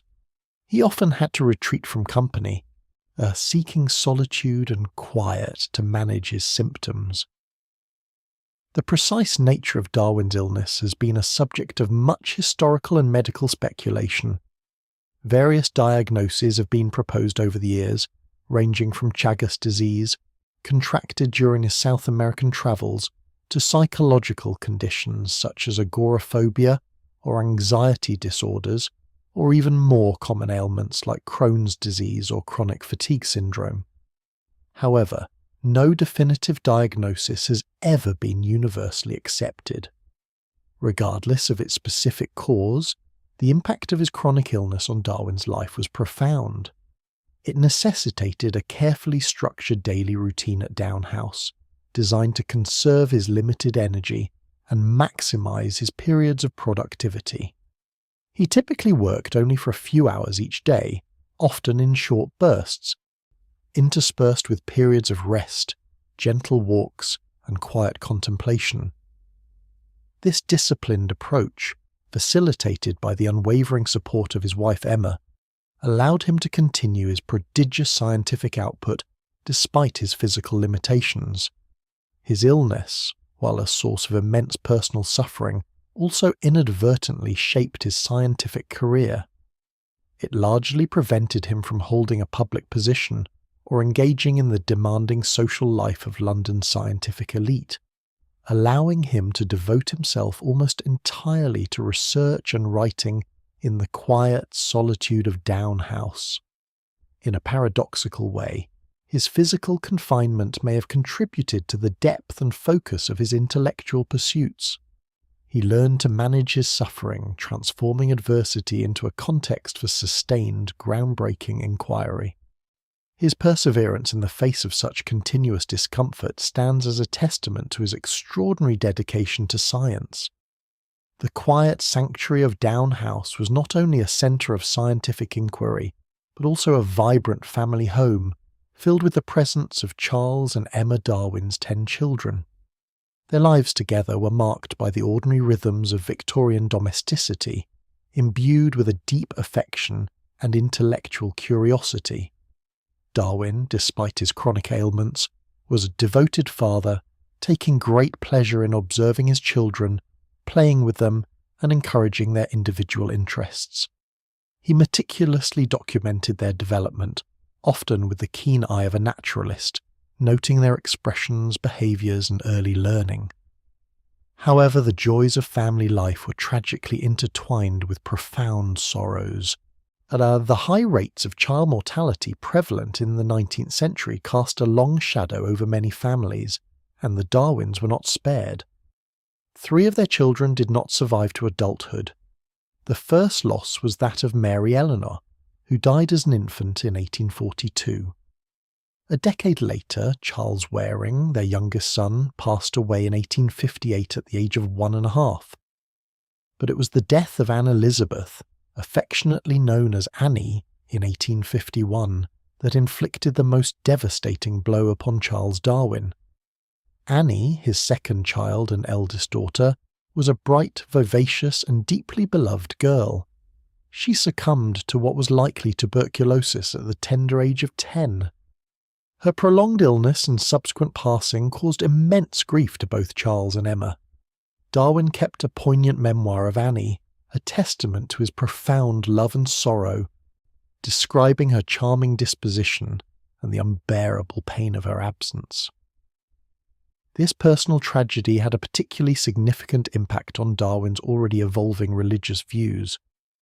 While he had gradually moved away from Orthodox Christianity over many years, Annie's death solidified his agnosticism. The suffering of an innocent child in his eyes became irreconcilable with the concept of a benevolent and omnipotent God. He found no solace in traditional religious explanations for such loss, and increasingly viewed the world through a purely naturalistic lens, even as Emma remained a devout Anglican. Despite these heart-wrenching losses, the family bond remained exceptionally strong. The surviving children, many of whom went on to achieve distinction in various fields, maintained close relationships with their parents. Down House continued to be a place of intellectual stimulation, warmth, and mutual support, a testament to the enduring strength of the Darwin family amidst both scientific triumphs and personal tragedies. Charles Darwin's relationship with religious belief was a complex and evolving journey, shifting gradually from the early influences of his Anglican upbringing to a settled agnosticism in his later years. During his youth, while studying at Cambridge, he had initially contemplated a career in the church, a path that was not uncommon for men of his social standing and intellectual inclinations at the time.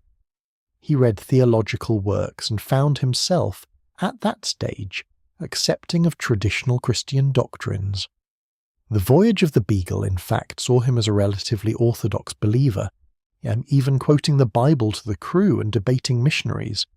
However, as his scientific observations accumulated and his understanding of the natural world deepened, particularly concerning geology and the distribution of species, he began to question the literal interpretations of creation presented in Scripture. The immense stretches of geological time, the fossil record and the intricate, often cruel, mechanisms of nature began to challenge his earlier convictions. He found it increasingly difficult to reconcile these empirical observations with a literal interpretation of divine creation and intervention. The publication of On the Origin of Species profoundly impacted religious thought, but Darwin himself was cautious in expressing his personal views on faith. He understood the potential for controversy and, while ever the quiet scholar, preferred to let his scientific evidence speak for itself. He did not seek to be an iconoclast or an outspoken atheist. Yet, beyond the scientific challenges, personal tragedy played a significant role in his spiritual trajectory. The profound sorrow of losing his beloved daughter Annie in 1851, following the earlier death of his infant daughter Mary, inflicted a wound that never fully healed. The suffering of innocent children became an unbearable paradox for his diminishing faith in a benevolent God. It was a catalyst that solidified his movement away from belief in divine providence. By the latter half of his life, Darwin described himself as an agnostic. This position was not a vehement rejection of God's existence, but rather an acknowledgement that the question of ultimate origins and divine agency lay beyond the scope of human reason and scientific inquiry. He felt that the human mind, evolving from simpler forms, was perhaps not equipped to comprehend such grand mysteries. He respected Emma's unwavering faith, and they maintained a loving and harmonious household despite their differing spiritual outlooks. His agnosticism was a quiet personal conviction, deeply intertwined with both his rigorous scientific methodology and the indelible experiences of his life. As the decades passed following the publication of On the Origin of Species, the initial storm of controversy began to subside, giving way to a more widespread, albeit not universal, acceptance of Charles Darwin's theories within the scientific community, as this shift brought with it a growing tide of recognition, honouring his profound contributions to natural science. Although he remained largely secluded at Down House, his reputation as one of the most significant scientific thinkers of his era steadily grew. Numerous scientific societies, both within Britain and across the globe, began to bestow upon him their highest accolades. In 1864, the Royal Society, a venerable institution that had initially been hesitant about his radical ideas, awarded him its Copley Medal. This was a particularly significant honour, as the Copley Medal is one of the oldest and most prestigious scientific awards in the world, acknowledging outstanding achievements in research. It signalled a clear acknowledgement from the scientific establishment of the enduring value and rigour of his work. Beyond this, other esteemed bodies recognised his genius. He received honorary memberships and medals from scientific academies in Germany, Russia, Prussia, and many other nations.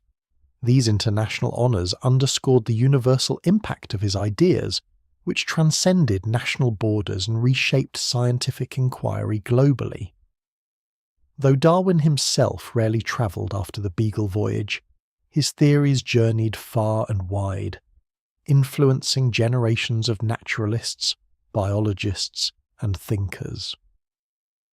The quiet man of Down House, often plagued by illness and preferring the company of his family and his garden to public life, found himself increasingly revered.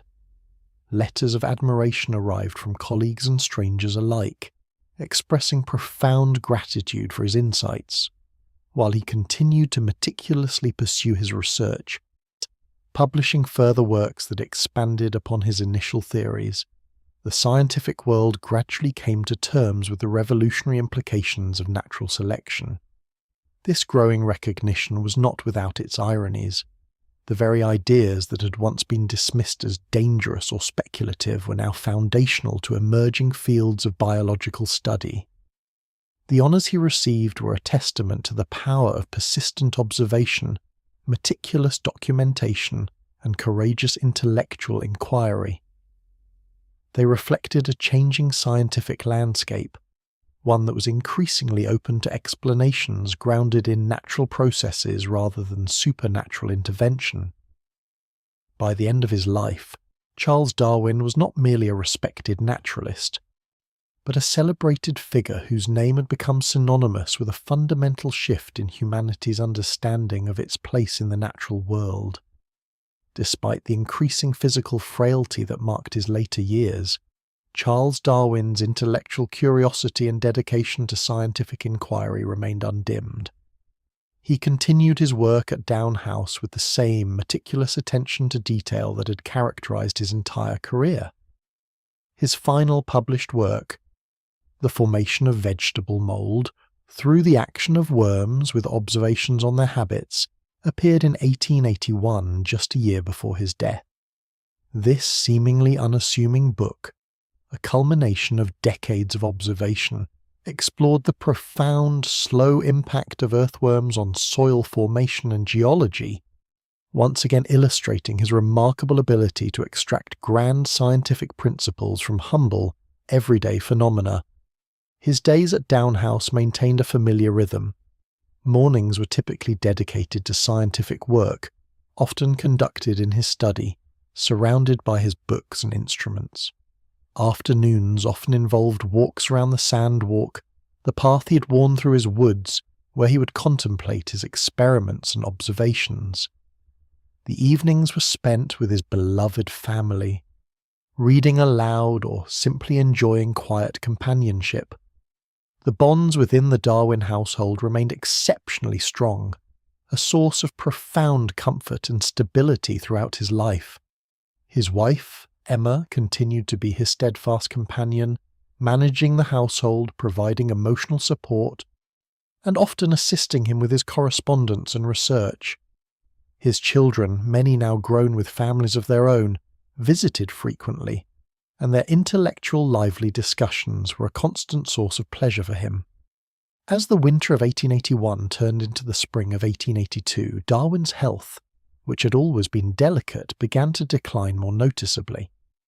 The chronic illness that had shadowed him for decades grew more severe, making sustained work increasingly difficult. Yet, even in his diminished state, his mind remained sharp, and his interest in the natural world never waned.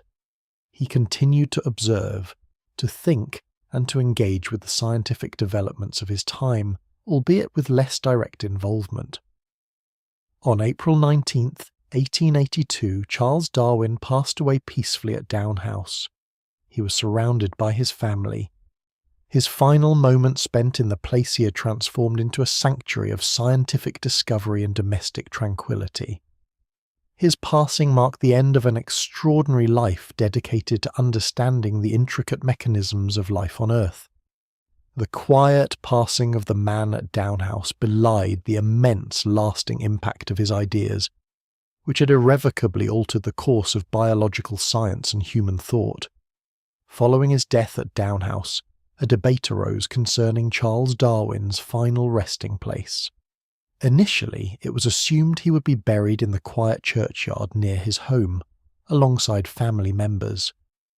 However, a movement quickly gathered momentum among leading scientists, public figures, and members of Parliament, advocating for a more prominent honour. They argued that Darwin's contributions to science were so profound, and his international stature so immense that he deserved a place among the nation's greatest heroes. This groundswell of support culminated in a petition to the Dean of Westminster, urging that Darwin be interred in Westminster Abbey, the venerable national mausoleum of Britain. The petition, signed by many influential individuals, reflected a widespread recognition of his monumental achievements, despite the theological controversies that his work had initially ignited. The request was granted, a testament to the evolving public perception of his scientific legacy. On April 26, 1882, a week after his passing, Charles Darwin's funeral took place. His coffin was carried into Westminster Abbey, a place steeped in centuries of British history and accomplishment. The ceremony itself was a solemn and dignified affair, attended by numerous dignitaries, scientists, and members of the public who wished to pay their respects. The presence of so many eminent figures underscored the profound impact Darwin had made, not only on the scientific community, but also on wider society. He was laid to rest in the Abbey's hallowed ground, specifically in the north aisle, not far from the tomb of Sir Isaac Newton, the towering figure of classical physics. Nearby lay also the grave of John Herschel, another distinguished astronomer and natural philosopher whom Darwin had admired. This placement was deeply symbolic. To be interred in such company, among the very titans of British scientific thought, was the highest honour the nation could bestow. It unequivocally affirmed Charles Darwin's status as a national scientific hero. The burial in Westminster Abbey served as a powerful public acknowledgement of the universal acceptance of his scientific contributions. It signalled that, regardless of lingering personal or religious reservations among some, the intellectual world had largely embraced the profound implications of his work. His theories, once a source of intense debate, were now widely understood to represent a fundamental shift in humanity's understanding of life itself.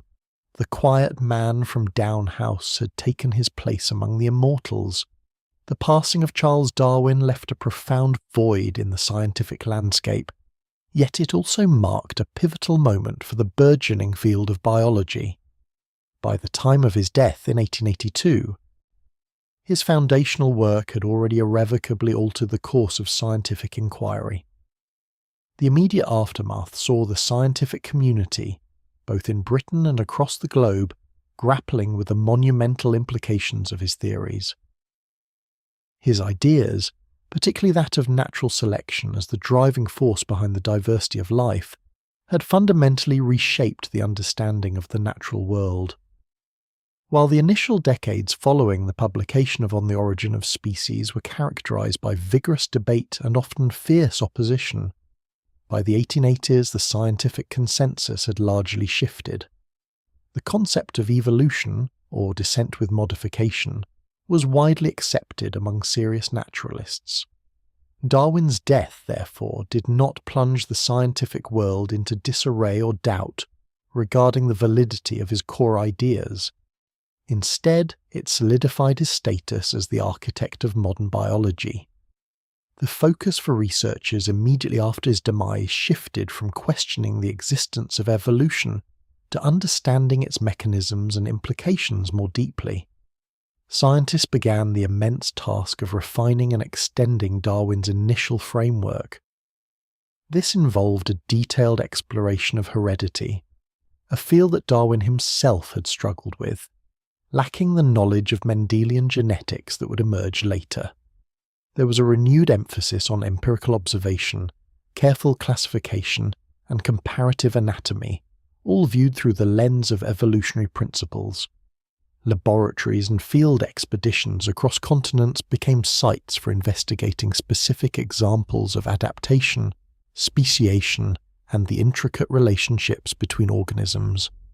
Paleontology gained new significance as researchers sought to fill in the fossil record, providing concrete evidence for transitional forms and evolutionary lineages. The study of embryology, too, offered compelling insights into shared ancestry, reinforcing the idea of a common tree of life. Darwin's death, rather than closing a chapter, opened countless new avenues for scientific exploration. His intellectual legacy provided a robust paradigm, a comprehensive framework within which biological questions could now be posed and systematically investigated. The scientific community, though mourning the loss of its quiet giant, was invigorated by the vast intellectual territory he had unveiled, eager to build upon the foundations he had so meticulously laid. The work of extending, testing, and integrating Darwin's theories into a more complete understanding of life's history had only just begun. Even as Darwin's theories became widely accepted among the scientific community, The early decades of the 20th century witnessed a peculiar period often referred to as the eclipse of Darwinism. This was not a rejection of evolution itself, but rather a temporary waning of natural selection's prominence as the sole or primary mechanism driving evolutionary change. While Darwin had convincingly argued for the fact of evolution, the precise mechanics of inheritance and variation remained elusive during his lifetime. This lack of a complete understanding created space for alternative explanations to gain traction. Various theories emerged and vied for scientific attention during this time, while one significant contender was neo-Lamarckism, which posited that characteristics acquired by an organism during its lifetime could be inherited by its offspring. This idea, though ultimately disproven, offered a seemingly more direct and intuitive explanation for adaptation than the gradual, undirected process of natural selection. It suggested a purposeful striving for improvement, which appealed to many who found Darwin's vision of random variation and selective survival somewhat unsettling. Another influential concept was orthogenesis. This theory proposed that evolution proceeded along predetermined internal pathways, guiding species towards specific, inevitable outcomes. It suggested an inherent momentum or direction within life itself, rather than external environmental pressures shaping adaptations.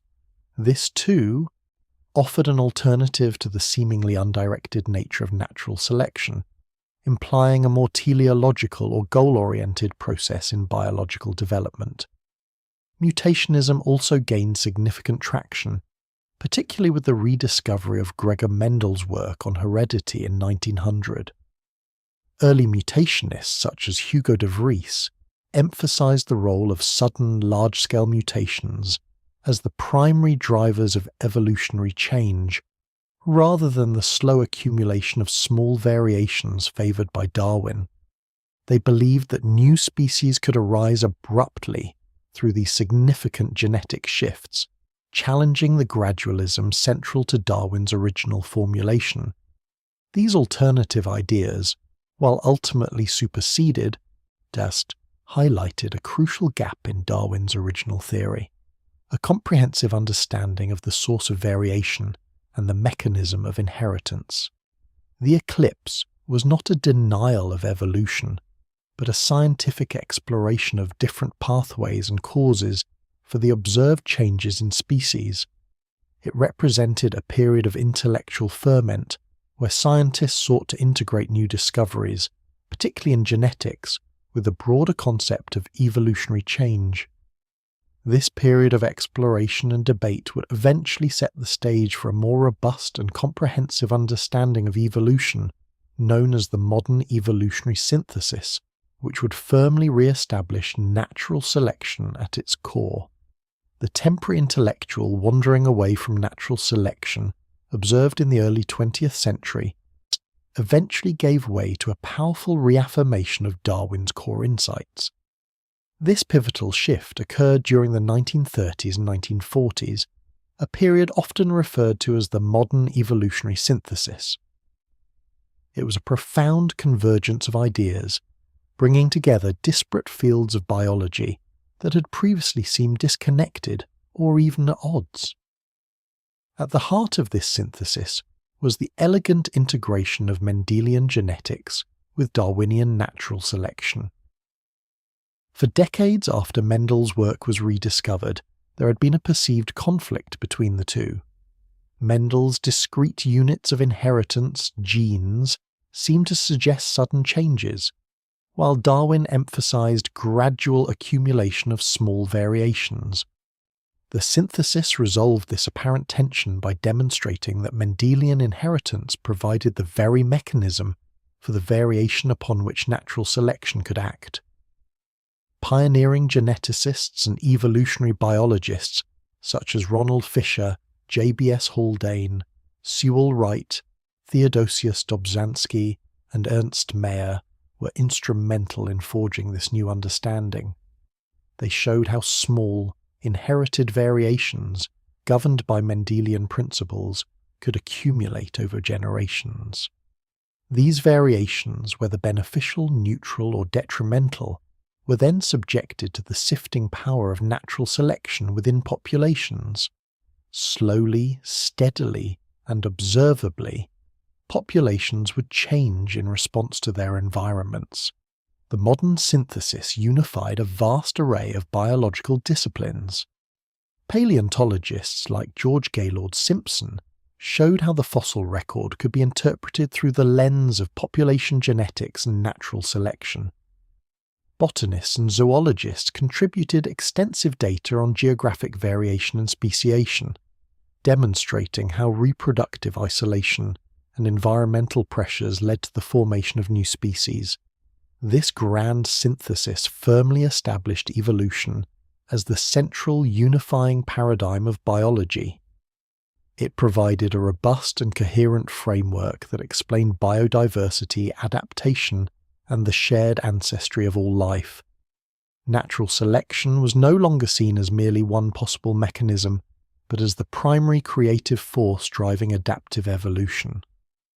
The work of these scientists, building upon the foundational insights of Charles Darwin, transformed biology into a truly modern science. It provided a clear, testable, and immensely powerful explanation for the diversity and complexity of the living world, firmly securing Darwin's legacy and ensuring that his grand idea of descent with modification, guided by natural selection, would remain at the very core of our understanding of life. The quiet, persistent observations and meticulous deductions of Charles Darwin ultimately left an indelible mark on human understanding. His scientific legacy is not merely a chapter in history. It remains the very foundation upon which modern biology is constructed. The theory of evolution by natural selection, first articulated with such careful detail in On the Origin of Species, continues to serve as the cornerstone, providing a unifying framework that illuminates the vast and intricate tapestry of life's diversity. Darwin's genius lay in proposing a mechanism that was both simple in concept and profound in its implications. He demonstrated that the ceaseless struggle for existence, coupled with heritable variation among individuals, would inevitably lead to the gradual modification of species over immense stretches of time. This elegant explanation rendered unnecessary any appeals to supernatural intervention or inherent teleological drives, grounding life's unfolding firmly in natural processes. Today, Darwin's theory is not merely accepted, it is woven into the fabric of virtually every biological discipline. In genetics, the study of mutations and gene flow directly informs our understanding of the raw material for natural selection. In paleontology, the fossil record consistently reveals patterns of gradual change and diversification, echoing Darwin's predictions of descent with modification. Developmental biology explores how shared embryonic pathways reflect common ancestry, while ecology examines how organisms adapt to their specific environments through evolutionary processes. The understanding of disease, agriculture, and conservation efforts are all profoundly shaped by evolutionary principles. The development of antibiotic resistance in bacteria, the constant battle against evolving pests in crops, and the urgent need to preserve biodiversity in a changing world are all phenomena that can only be fully comprehended and addressed through an evolutionary lens. Darwin's work also fundamentally reshaped our perspective on humanity's place in the natural world. By demonstrating that humans are not separate from, but rather an integral part of the evolutionary tree, he encouraged a more humble and interconnected view of life. This insight, initially controversial, has become a cornerstone of our self-understanding. The power of Darwin's legacy lies in its enduring explanatory capacity and its remarkable ability to integrate new discoveries. The modern synthesis of genetics and evolution, built upon his original framework, solidified its scientific standing, and subsequent advances in molecular biology, genomics, and computational science have only served to further confirm and enrich his core ideas. His quiet revolution continues to resonate, guiding scientific inquiry and deepening our appreciation for the intricate, ever-changing dance of life on Earth. Beyond the immediate confines of biological science, the profound implications of Darwin's work rippled outward, touching and transforming numerous other intellectual domains. The concept of evolution by natural selection offered a powerful new lens through which to view not only the natural world, but also human nature, society, and the very structure of knowledge itself. In philosophy, Darwinism instigated a re-evaluation of long-held beliefs. The idea of a static, divinely created world gave way to a dynamic, ever-changing cosmos, where purpose and design might emerge from undirected processes. This challenged teleological arguments and spurred new discussions on ethics, knowledge, and the nature of reality. Philosophers grappled with the implications of a world without inherent direction, where human consciousness itself was a product of evolutionary forces. Anthropology, the study of human societies and cultures, was fundamentally reshaped. If humans were also products of evolution, then their physical forms, behaviors, and social structures could be understood through an evolutionary framework. This led to early attempts to trace human origins and development, though sometimes marred by ethnocentric biases. The idea of cultural evolution, though distinct from biological evolution, also found inspiration in Darwin's concept of gradual change and adaptation. Psychology, too, found fertile ground in Darwin's ideas. His later work, The Expression of the Emotions in Man and Animals, explicitly explored the evolutionary roots of emotional displays, suggesting a continuity between human and animal behavior. This laid groundwork for the study of comparative psychology and later evolutionary psychology, which seeks to understand human cognitive and behavioral traits as adaptations shaped by natural selection over deep time. Even within social thought, Darwin's influence was undeniable, though often tragically misconstrued. The phrase, "survival of the fittest," coined not by Darwin but by Herbert Spencer, became a rallying cry for various ideologies. Social Darwinism, a term applied retrospectively, wrongly extrapolated biological principles to justify social inequality, economic competition, and even racial hierarchies. This misapplication of evolutionary theory, which Darwin himself did not advocate, served to rationalize existing power structures and had deeply damaging consequences. It is crucial to distinguish Darwin's scientific theory from these later, often harmful, social interpretations.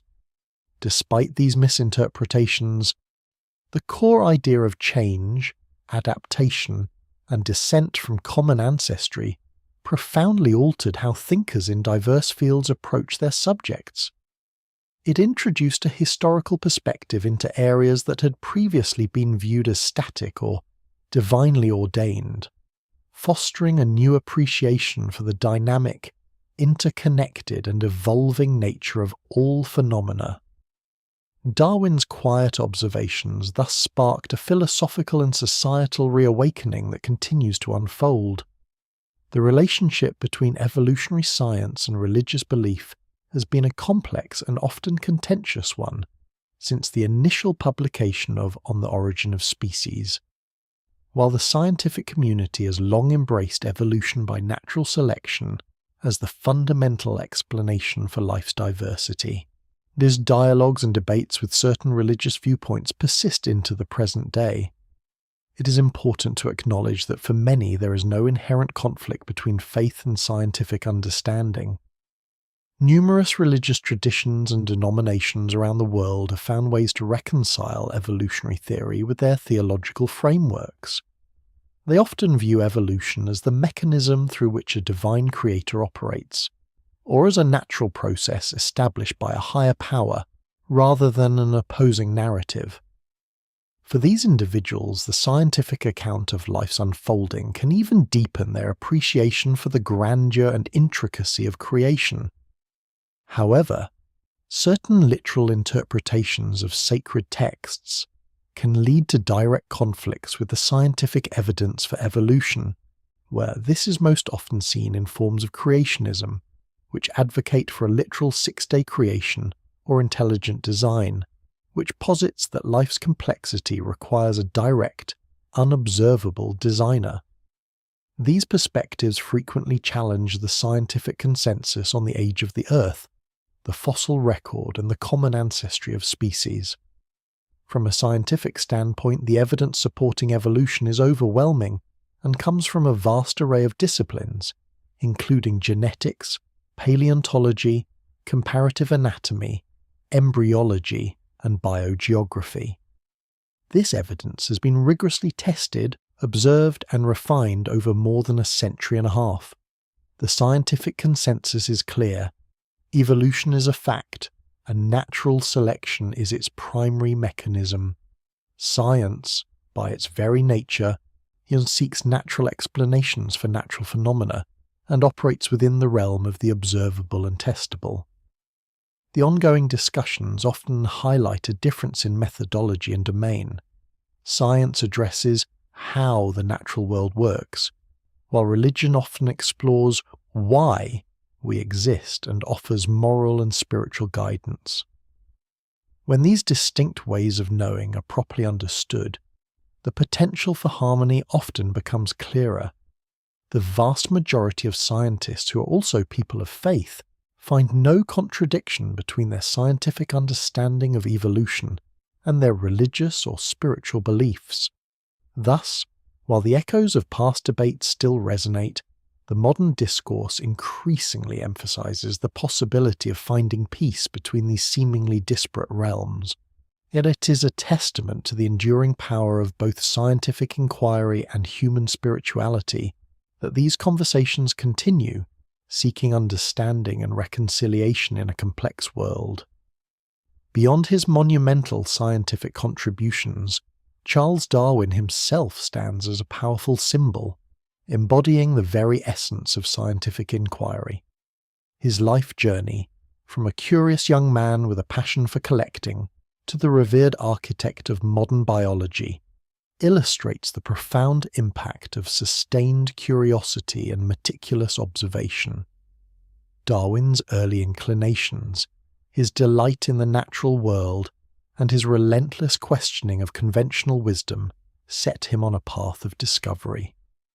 He was not content with superficial explanations. Instead, he delved deeply into the intricacies of life, whether it was the structure of barnacles, the behavior of pigeons, or the subtle movements of climbing plants. This innate curiosity fueled decades of dedicated work, transforming scattered observations into a cohesive revolutionary theory. His method was characterized by an extraordinary commitment to empirical evidence. Darwin gathered vast amounts of data, not just from his transformative voyage on the HMS Beagle, but also from his extensive experiments and studies conducted in the quiet solitude of Down House. He corresponded with a global network of naturalists, breeders, and gardeners, meticulously collecting facts that would either support or challenge his developing ideas. This systematic approach, prioritizing observable phenomena and tangible evidence, remains a cornerstone of sound scientific practice. Furthermore, Darwin demonstrated immense intellectual courage. The theory of natural selection, with its implications for human origins and its challenge to prevailing theological views, was deeply unsettling to many of his contemporaries. To propose such a radical shift in understanding required not only profound insight, but also the fortitude to face widespread criticism and misunderstanding. He understood the revolutionary nature of his work, yet he pressed forward, driven by the conviction that the evidence spoke for itself. Darwin's legacy, therefore, is not merely a set of theories, but also an enduring testament to the power of the scientific method itself. He symbolizes the spirit of inquiry that questions assumptions, seeks evidence, and allows the natural world to reveal its own truths, no matter how challenging those truths may be to establish paradigms. His life serves as a quiet inspiration for anyone who seeks to understand the world through careful observation and reasoned thought. Central to Charles Darwin's revolutionary vision, and perhaps its most elegant and enduring symbol, is the metaphor of the tree of life. This powerful image, sketched in his notebooks and articulated with quiet conviction in his seminal work, profoundly reshaped humanity's understanding of its place within the vast tapestry of living things. Before Darwin, the prevailing view often depicted life as a linear progression, a ladder with humans at the very top. Species were seen as distinct, fixed entities, created independently. Darwin's tree of life, however, offered a fundamentally different perspective.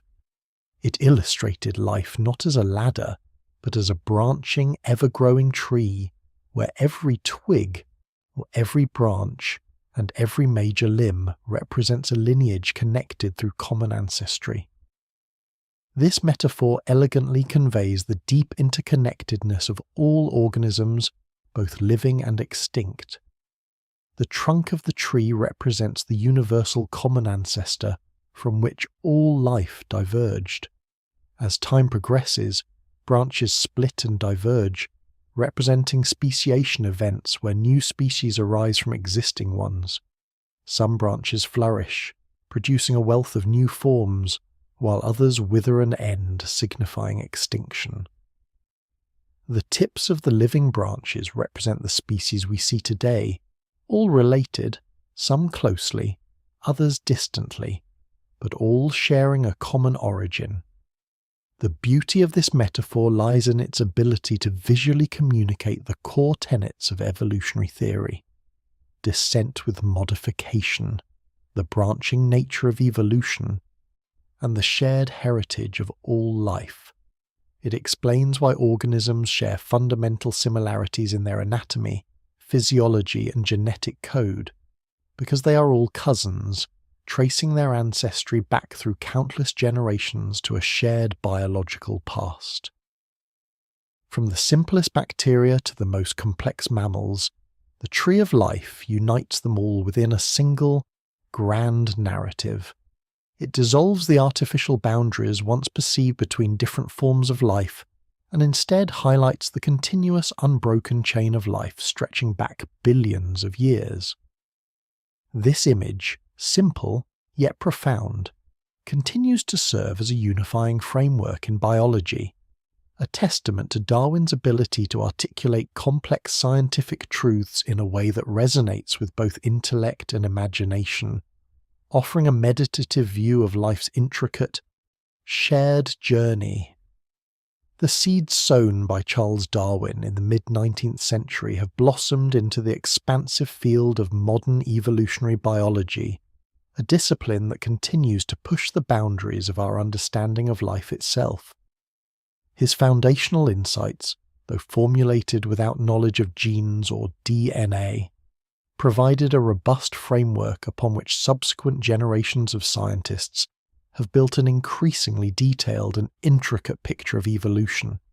Today, evolutionary biology is a vibrant and rapidly expanding field, driven by technological advancements that Darwin could scarcely have imagined.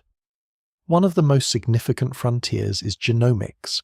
The ability to sequence entire genomes allows researchers to compare the DNA of different species, revealing the genetic basis of evolutionary relationships and adaptations.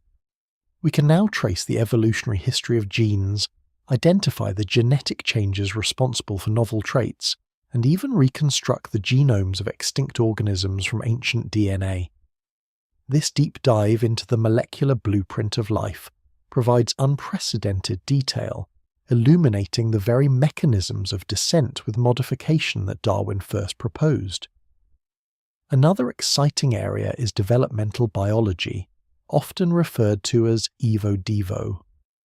This field explores how changes in embryonic development can lead to the evolution of new forms and structures. By studying the genes that control development, scientists are uncovering how subtle alterations in timing or expression can result in significant evolutionary innovations, from the evolution of limbs to the diversification of body plans. Yeah, it connects the seemingly disparate fields of genetics and morphology, offering insights into how the blueprint of life translates into its diverse manifestations. Paleontology, too, continues to evolve, providing crucial empirical evidence for evolutionary processes. New fossil discoveries constantly fill in gaps in the evolutionary record, offering tangible proof of transitional forms and the deep history of life on Earth. Advanced imaging techniques and biochemical analyses applied to fossils are revealing unprecedented details about ancient ecosystems, the diets of extinct creatures, and even the molecular changes that occurred over millions of years. These diverse fields, from the microscopic world of genes to the macroscopic scale of ancient ecosystems, all converge to enrich and refine Darwin's original vision. They confirm the fundamental truth of evolution by natural selection, while simultaneously expanding its scope and revealing its intricate complexities. Modern evolutionary biology, therefore, is not merely a continuation of Darwin's work, but a testament to the enduring power and adaptability of his core ideas, constantly opening new frontiers in our quest to understand the grand narrative of life. The principles articulated by Charles Darwin, initially conceived to explain the gradual unfolding of life over eons, possess a profound and urgent relevance in our contemporary world. As humanity navigates an era of unprecedented environmental change, Darwin's ideas offer crucial lenses through which to understand and address some of the most pressing global challenges. Consider the accelerating phenomenon of climate change. Darwin's theory of natural selection elucidates how species adapt to their environments, or fail to do so. As global temperatures rise, habitats shift, and extreme weather events become more frequent, organisms are facing intense selective pressures. We observe species migrating to new ranges, altering their reproductive cycles, or, in many cases, struggling to adapt quickly enough to the rapid pace of change. Evolutionary biology, informed by Darwin, helps us predict which species are most vulnerable, understand the potential for rapid evolution in response to new conditions, and grasp the interconnectedness of ecological systems under stress. Similarly, the ongoing crisis of biodiversity loss can be understood through an evolutionary framework. The extinction of species represents the irreversible pruning of branches from Darwin's Great Tree of Life. Each loss diminishes the genetic diversity within ecosystems, reducing their resilience and capacity to adapt to future disturbances. Darwin's work underscores the immense value of this biological variety, not just for its intrinsic worth, but as the raw material for future evolution and the stability of the planet's life support systems. Understanding the evolutionary relationships between species helps prioritize conservation efforts, focusing on lineages that are unique or play critical ecological roles.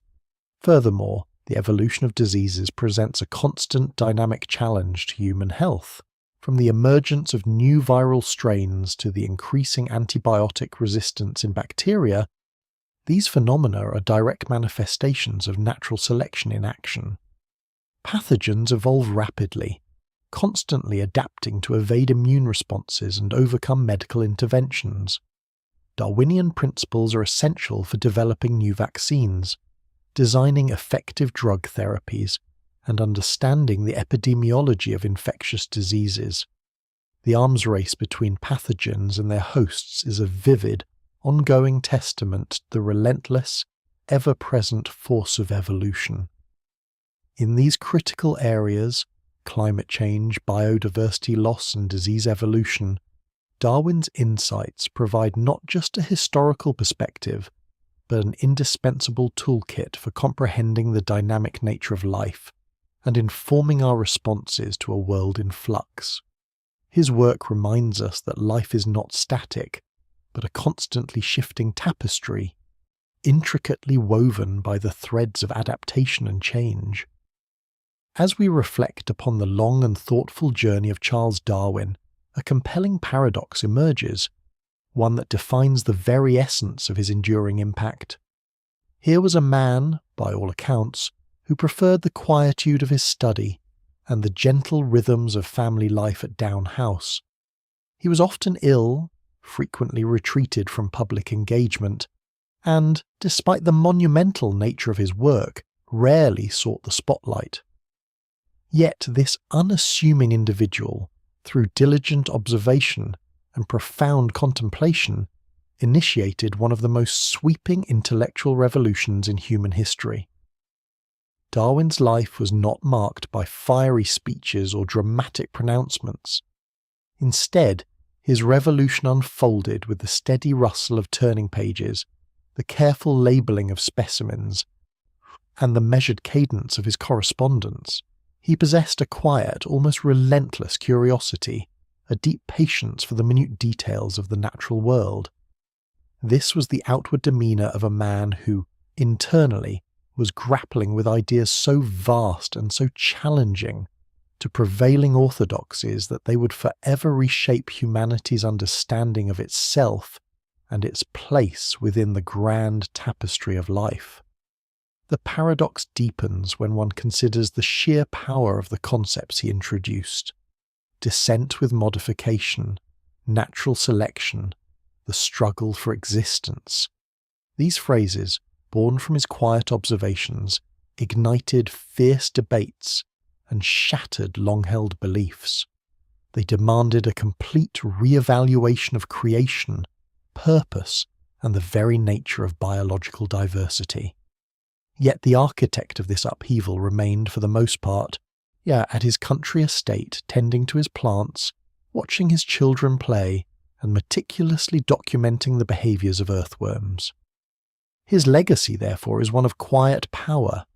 It demonstrates that the most profound shifts in human thought do not always require bombast or public spectacle. Sometimes they emerge from sustained, meticulous inquiry, from a willingness to follow evidence wherever it leads, however uncomfortable the destination may be. Darwin's genius lay not in charismatic leadership, but in the clarity of his vision and the rigour of his method. He allowed the natural world to speak for itself, patiently deciphering its ancient language. The quiet revolution he initiated continues to resonate, not with a clamour, but with the steady hum of scientific discovery underpinning every facet of modern biology. His life stands as a testament to the transformative potential of deep thought, sustained effort, and the courage to articulate truth that, once revealed, cannot be unseen. It is a quiet power that reshaped the world, emanating from the tranquil spaces of a thoughtful mind. As the quiet narrative of Charles Darwin's life gently draws to its close, we're left with a profound sense of wonder, an enduring echo of his journey. From a curious boy fascinated by beetles and the hidden mechanisms of the natural world, he grew into a scientific giant whose ideas continue to shape our understanding of life itself. His was a path marked by persistent inquiry, by the courage to challenge established thought, and by an unwavering dedication to the pursuit of truth. We have traced his early days, the formative years that instilled in him a deep love for observation. We've journeyed with him aboard the HMS Beagle, witnessing the transformative experiences that planted the seeds of his revolutionary theory. And we've settled with him in the serene yet intellectually vibrant confines of Down House, where, amidst personal joys and sorrows, he meticulously pieced together the intricate puzzle of evolution by natural selection. Darwin's legacy is not merely a collection of scientific theories, it is an invitation to see the world with new eyes. It is a framework that unites the smallest bacterium with the grandest redwood, revealing a shared ancestry and an interconnectedness that is both humbling and awe-inspiring. His work reminds us that life, in all its astonishing diversity, is a constant process of change, adaptation, and emergence. The controversies that once surrounded his ideas have largely receded, replaced by a widespread scientific acceptance that underscores the power and elegance of his insights. Yet, the quiet wonder he inspired, the deep respect for the natural world he embodied remains as relevant as ever. His story encourages us to look closely, to question deeply, and to embrace the ongoing journey of discovery. So, as the echoes of his life gently fade into the stillness, perhaps you might carry with you a piece of Darwin's quiet wonder. Let it inspire a moment of contemplation about the vastness of time, the intricate beauty of adaptation, and the shared heritage of all living things. The story of Charles Darwin is a timeless testament to the human spirit's capacity for observation, for thought, and for illuminating the profound mysteries of existence. May his enduring legacy bring a quiet peace and a deeper appreciation for the grand unfolding story of life on Earth.